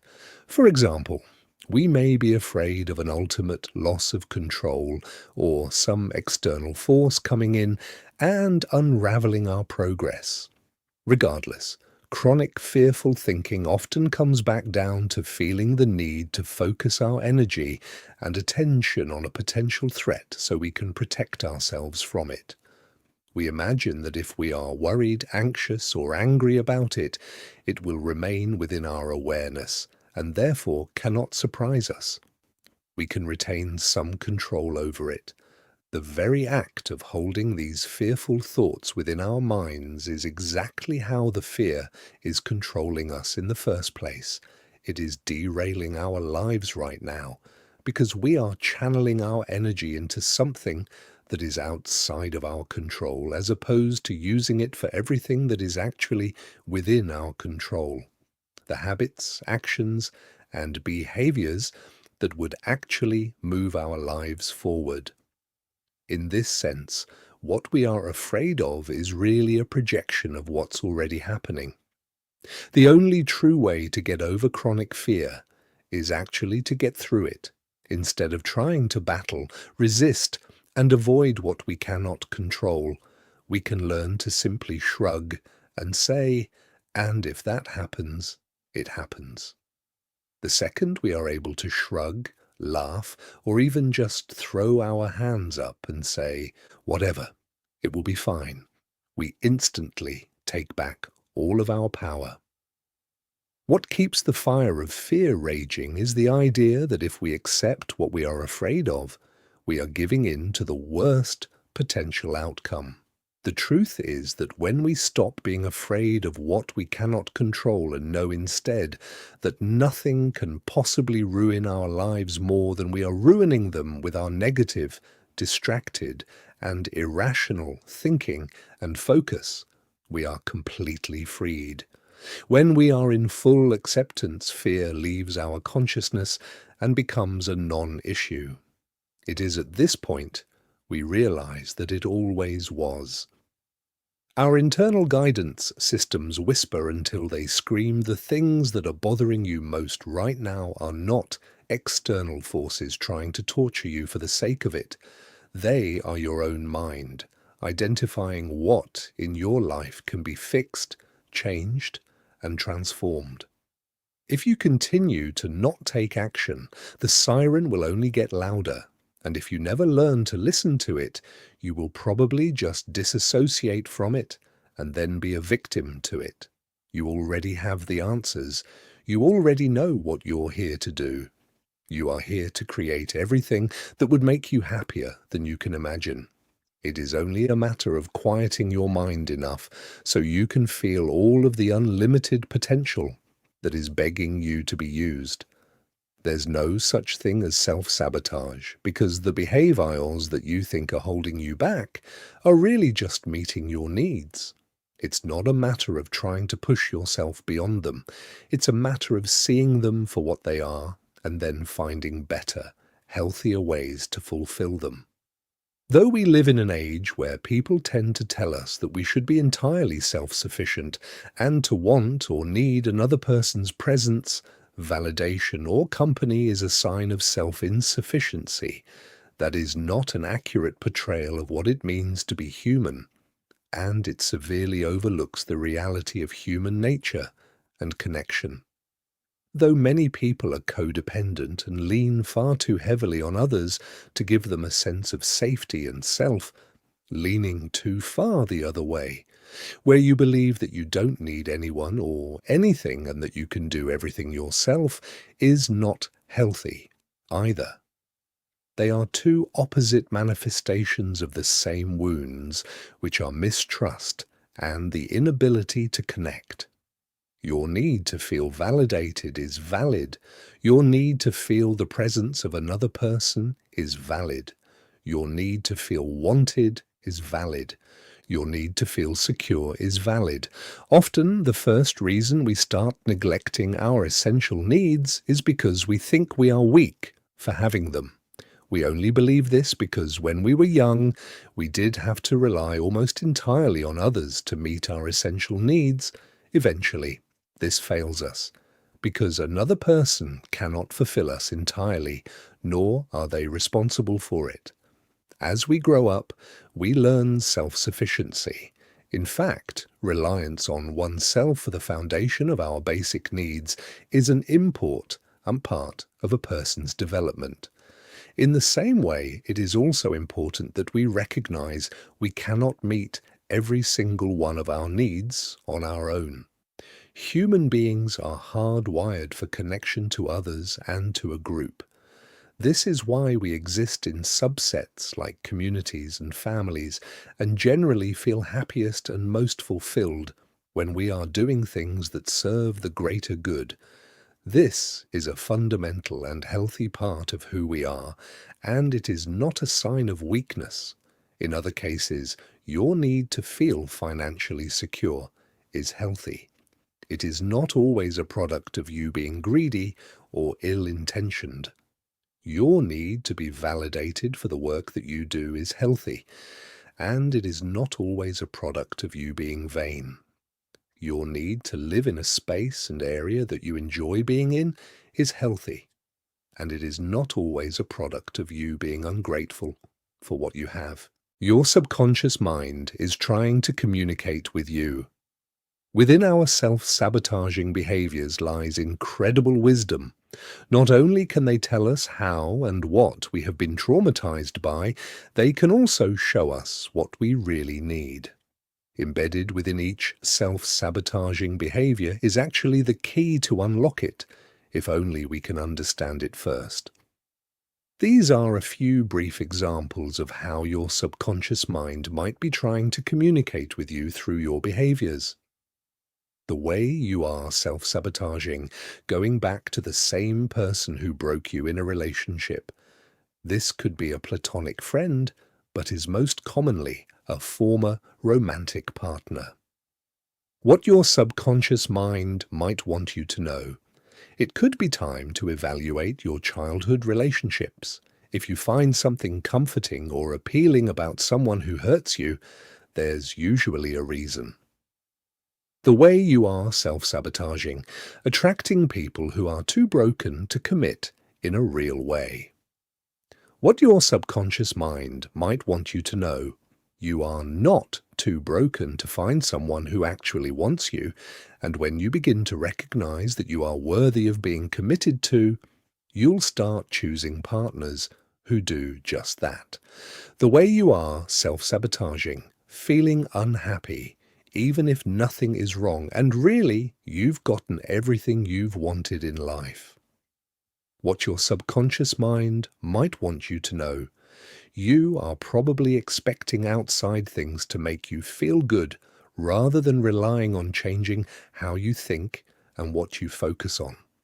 No outward accomplishment is going to give you a true and lasting sense of inner peace, and your discomfort, despite your accomplishments, is calling your attention to that. The way you are self-sabotaging, pushing people away. What your subconscious mind might want you to know. You want people to love and accept you so much that the stress of it all makes you isolate yourself from the pain, effectively creating the reality you're trying to avoid. Alternatively, needing solitude too often usually means there is a discrepancy between who you pretend to be and who you actually are. When you show up to your life more authentically, it becomes easier to have people around you, as it requires less effort. The way you are self-sabotaging, automatically believing what you think and feel is true, what your subconscious mind might want you to know. You want to worry because it feels comfortable and therefore safer. The more you blindly trust every random thought or feeling that passes through you, the more you are going to be at the whim of what's happening around you. You must learn to steady yourself in clarity, truth, and groundedness, and to be able to mentally discern between what is helpful and what is not. The way you are self-sabotaging, eating poorly when you don't want to. What your subconscious mind might want you to know, you are doing too much, or you're not giving yourself enough rest and nourishment. You are being too extreme. This is why your body is requiring that you continue to fuel it. Alternatively, it could be that you are emotionally hungry, and because you are not giving yourself the true experiences you crave, you are satisfying your hunger another way. The way you are self-sabotaging, not doing the work you know would help move your career forward. What your subconscious mind might want you to know. You might not be as clear as you think you are on what you want to be doing. If it isn't flowing, there is a reason. Instead of trying to push through and continually hitting the same wall over and over again, take a step back. Maybe it's time to regroup, re-strategize, or seriously think about why you're trying to take the steps you are. Something needs to change, and it's probably not just your motivation. The way you are self-sabotaging, overworking, what your subconscious mind might want you to know. You do not have to prove your value. You do, however, have to stop running from the discomfort of being alone with your feelings, which is very often the reason that people overwork. There is a difference between being passionately committed to something and feeling obligated to outperform everyone else. One is healthy, the other is not. The way you are self-sabotaging, caring too much about what other people think. What your subconscious mind might want you to know. You are not as happy as you think you are. The happier you are with something, the less you need other people to be. Instead of wondering whether or not someone else will think you are enough, stop and ask yourself, is my life enough for me? How do you really feel about your life when you aren't looking at it through the eyes of others? The way you are self-sabotaging, spending too much money. What your subconscious mind might want you to know. Things will not make you feel more secure. You will not be able to purchase your way into a new life or identity. If you are overspending or spending outside of your means on a regular basis to the point that it is detrimental to you, you need to look at what function buying or shopping serves. Is it a distraction, a replacement for a hobby, or an addiction to the feeling of being renewed in some way? Determine what your needs really are, and then go from there. The way you are self-sabotaging, dwelling on past relationships or continually checking up on exes, what your subconscious mind might want you to know, this relationship affected you more than you are letting yourself believe. The ending hurt you more than you acknowledged, and you need to process that. Your continued interest in this person means there's something about the relationship that is still unresolved, and it is probably some kind of closure or acceptance that you need to find for yourself. The way you are self-sabotaging, choosing friends who always make you feel like you're in competition with them. What your subconscious mind might want you to know. Wanting to feel better than people is not a replacement for needing to feel connected to them, but that's often how we use it. We do this not because we actually want to be superior, but because we want to seem valuable and valued. What we want is authentic connection and to feel important to others, but making them feel inferior is not the way to accomplish it. The way you are self-sabotaging, having self-defeating thoughts that hold you back from doing what you want. What your subconscious mind might want you to know: being mean to yourself first will not make it hurt less if other people judge or reject you, though that is why you are using this defense mechanism. Thinking the worst of yourself is a way of trying to numb yourself to what you really fear, which is that someone else could say those things about you. What you don't realize is that you're acting as your own bully and enemy by doing it to yourself. What could someone else's judgment realistically do to your life? Honestly, it could stop you from pursuing your dreams, ambitions, and personal happiness, and that's exactly what you're doing when you stay fixated on those damaging ideas. It's time to get out of your own way. The way you are self-sabotaging, not promoting your work in a way that would help move you forward.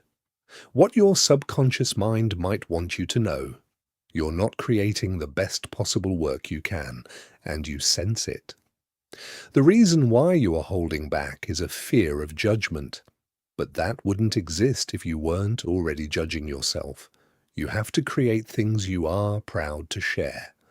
And when sharing them in a positive way that helps grow your business or career feels natural and authentic, you will know that you are doing the work that is at the best of your ability or potential.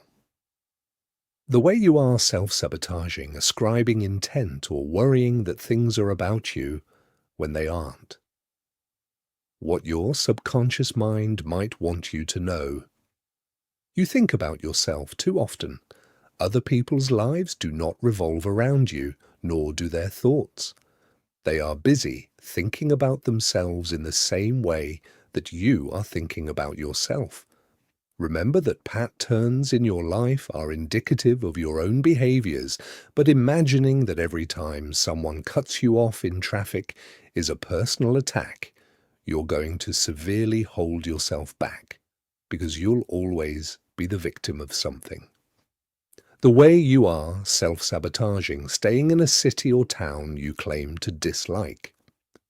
What your subconscious mind might want you to know: home is where you make it, not where you find it. Is this an issue of you being unable to move, or are you simply unwilling? Usually when we stay in the same place, there's a reason. There's something we love about it, and it's where we want to spend our lives. The resistance comes in because of the judgment we imagine others may think if they know we don't live in the coolest, biggest, or the best area.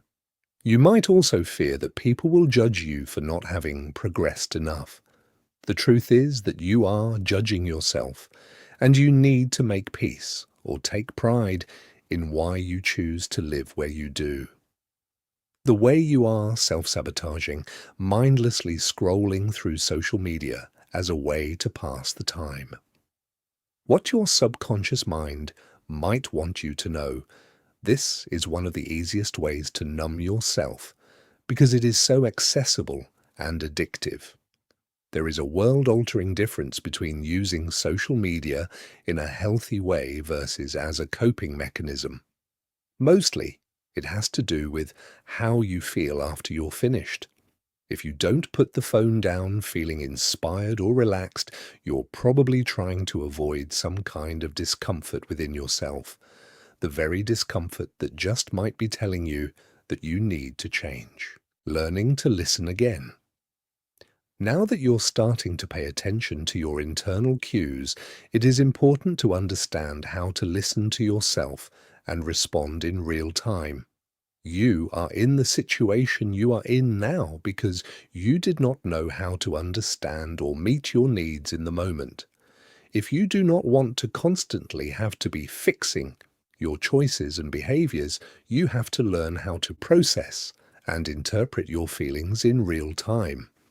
This will be done by a process of building emotional intelligence, which will be primarily done in the next chapter.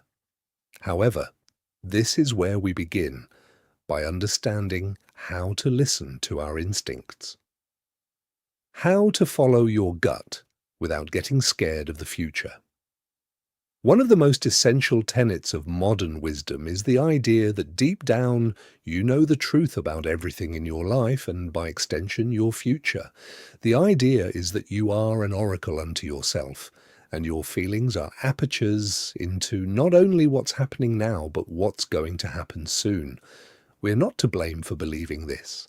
There's a significant amount of research that proves the interconnectedness of our brains and bodies, explaining why, when we have a gut feeling or an instinct that precedes logic, it is often correct. This is because the lining of our gastrointestinal system functions as a second brain, given how it stores a backlog of information that your conscious mind can't recall faster than your body can sense. It is this incredible skill that makes your instinct almost always correct.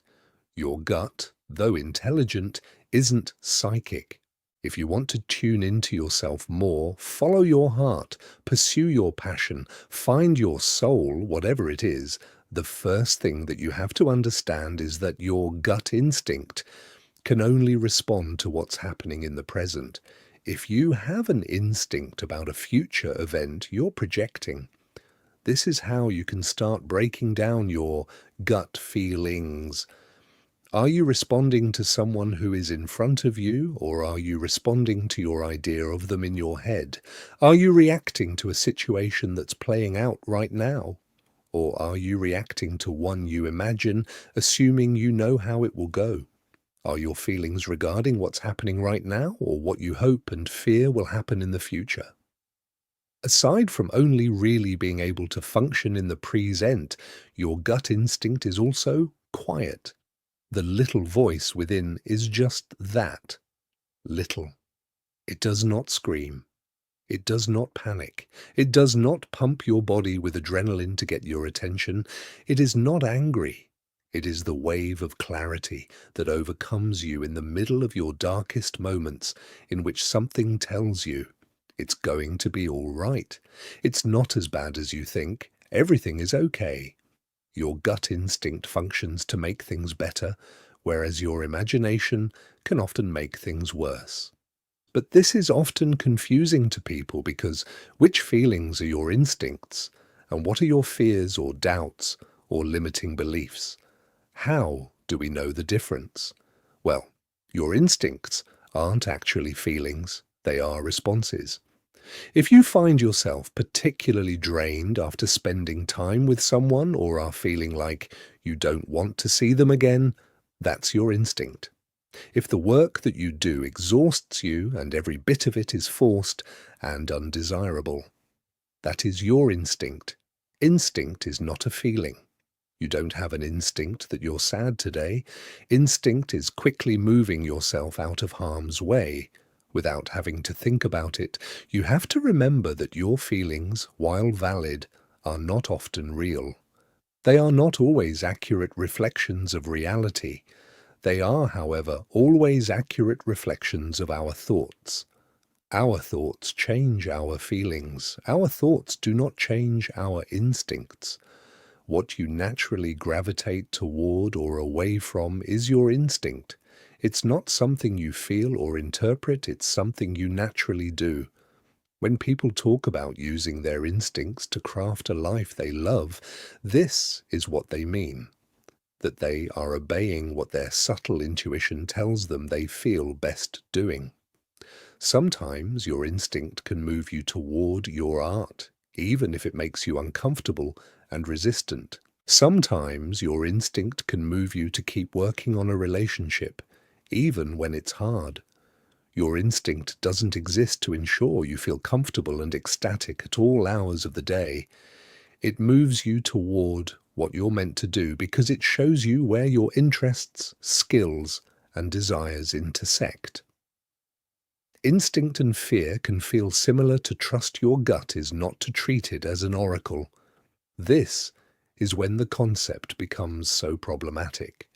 We are not only believing random feelings blindly, but also applying future meaning to them, assuming that everything we feel is actually warning us or showing us what's ahead. Let's unpack why and how this happens and how you can prevent it from ruining your life. Feelings do not inform you of the right decision to make. Right decisions create the right feelings. Your feelings are not intended to guide you throughout life. That is what your mind is for. If you were to honestly follow your every impulse, you would be completely stuck, complacent, and possibly dead, or at the very least in severe trouble. You aren't, because your brain is able to intervene and instruct you on how to make choices that reflect what you want to be experiencing long term. You begin experiencing feelings of peace and joy in your life when you condition yourself to take repeated daily actions that facilitate clarity, calmness, healthfulness, and purposefulness, not the other way around. If you want to master your life, you have to learn to organize your feelings.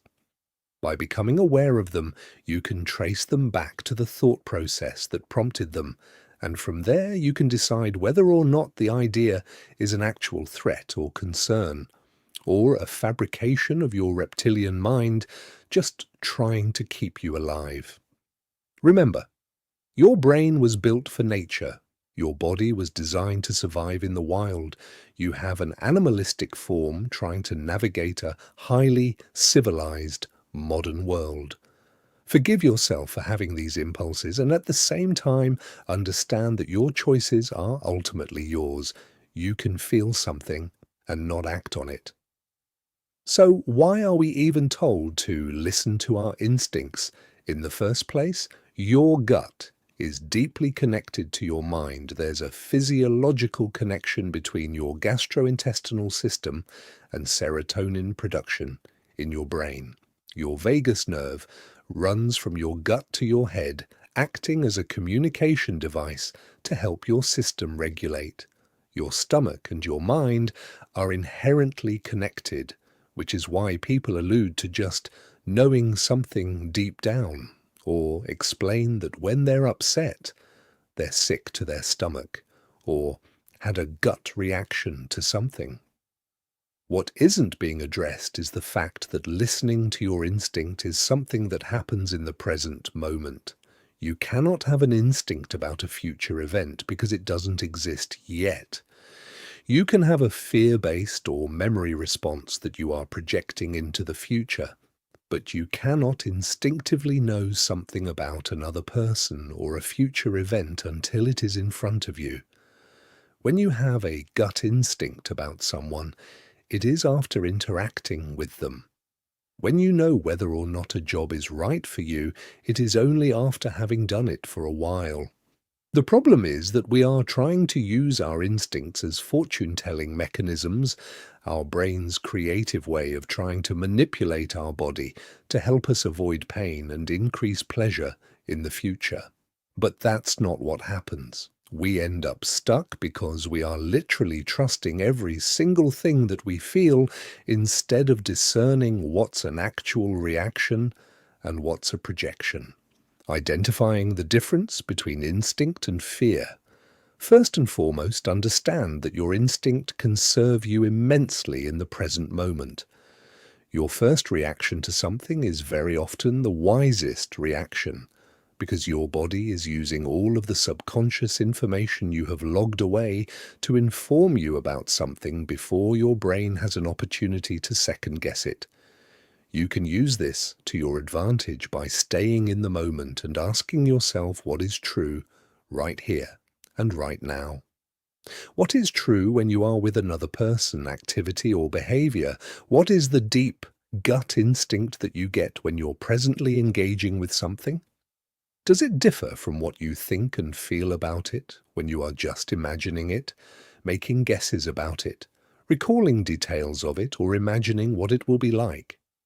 Typically, those projections are fear, and your present reaction is your honest instinct. Overall, your honest gut instinct won't ever frighten you into panic. Your gut is always subtle and gentle, even if it's telling you that something isn't for you. If your gut wants you to know not to see someone or to stop engaging in a relationship or behavior, the impulse will be quiet. That's why it's called the little voice within. So easy to miss, so easy to shout over. Intuitive, nudges versus intrusive thoughts. When you start listening to yourself, you might find it hard to tell the difference between thoughts that are helpful and intuitive and thoughts that are damaging and intrusive. They both function similarly. They are immediate, reactive, and offer some kind of previously unseen insight, and yet they function so completely differently in practice. This is how to start telling the difference between thoughts that are informed by your intuition and thoughts that are informed by fear. Intuitive thoughts are calm. Intruding thoughts are hectic and fear-inducing. Intuitive thoughts are rational. They make a degree of sense. Intruding thoughts are irrational and often stem from aggrandizing a situation or jumping to the worst conclusion possible. Intuitive thoughts help you in the present. They give you information that you need to make a better informed decision. Intruding thoughts are often random and have nothing to do with what's going on in the moment. Intuitive thoughts are quiet. Intruding thoughts are loud, which makes one harder to hear than the other. Intuitive thoughts usually come to you once, maybe twice, and they induce a feeling of understanding. Intruding thoughts tend to be persistent and induce a feeling of panic. Intuitive thoughts often sound loving, while invasive thoughts sound scared.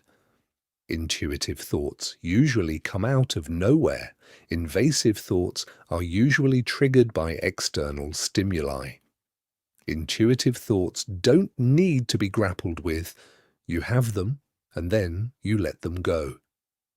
Invasive thoughts begin a whole spiral of ideas and fears, making it feel impossible to stop thinking about them. Even when an intuitive thought doesn't tell you something you like, it never makes you feel panicked. Even if you experience sadness or disappointment, you don't feel overwhelmingly anxious. Panic is the emotion you experience when you don't know what to do with a feeling. It is what happens when you have an invasive thought.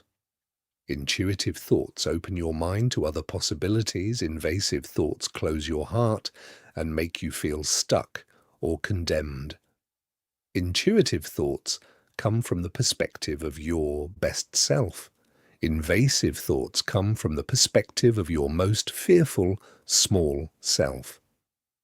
Intuitive thoughts solve problems. Invasive thoughts create them. Intuitive thoughts help you help others. Invasive thoughts tend to create a me versus them mentality. Intuitive thoughts help you understand what you're thinking and feeling. Invasive thoughts assume what other people are thinking and feeling. Intuitive thoughts are rational. Invasive thoughts are irrational. Intuitive thoughts come from a deeper place within you and give you a resounding feeling deep in your gut. Invasive thoughts keep you stuck in your head and give you a panicked feeling. Intuitive thoughts show you how to respond. Invasive thoughts demand that you react. How to start truly meeting your needs. Though the term self-care has become an umbrella term that more often refers to behaviors that distract one from the actual problem at hand, rather than really taking action to fix the problem at hand, actual self-care is the most fundamental aspect of meeting your own needs. Aside from your own basic security, your needs are to be nourished, to sleep well, to live in a clean environment, to dress appropriately, and to allow yourself to feel what you feel without judgment or suppression. Finding ways to meet these needs on your own is the foundation of overcoming self-sabotage. You are going to feel far more willing to exercise if you got a good night's sleep. You are going to feel much better about work if you don't have to sit there with an ongoing backache. and instead seek out a professional who can help you with your posture or chiropractic care or massage. You are going to enjoy spending time in your home if your home is organized and meaningful to you. You are going to feel better about yourself each day if you take the time to put yourself together with care. These things are not little things. They are big things. You just can't see it because their impact is that you do them every day.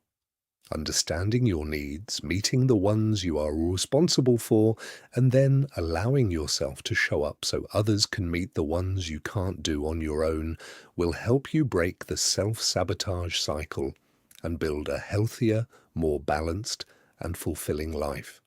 Thank you for listening, my friends.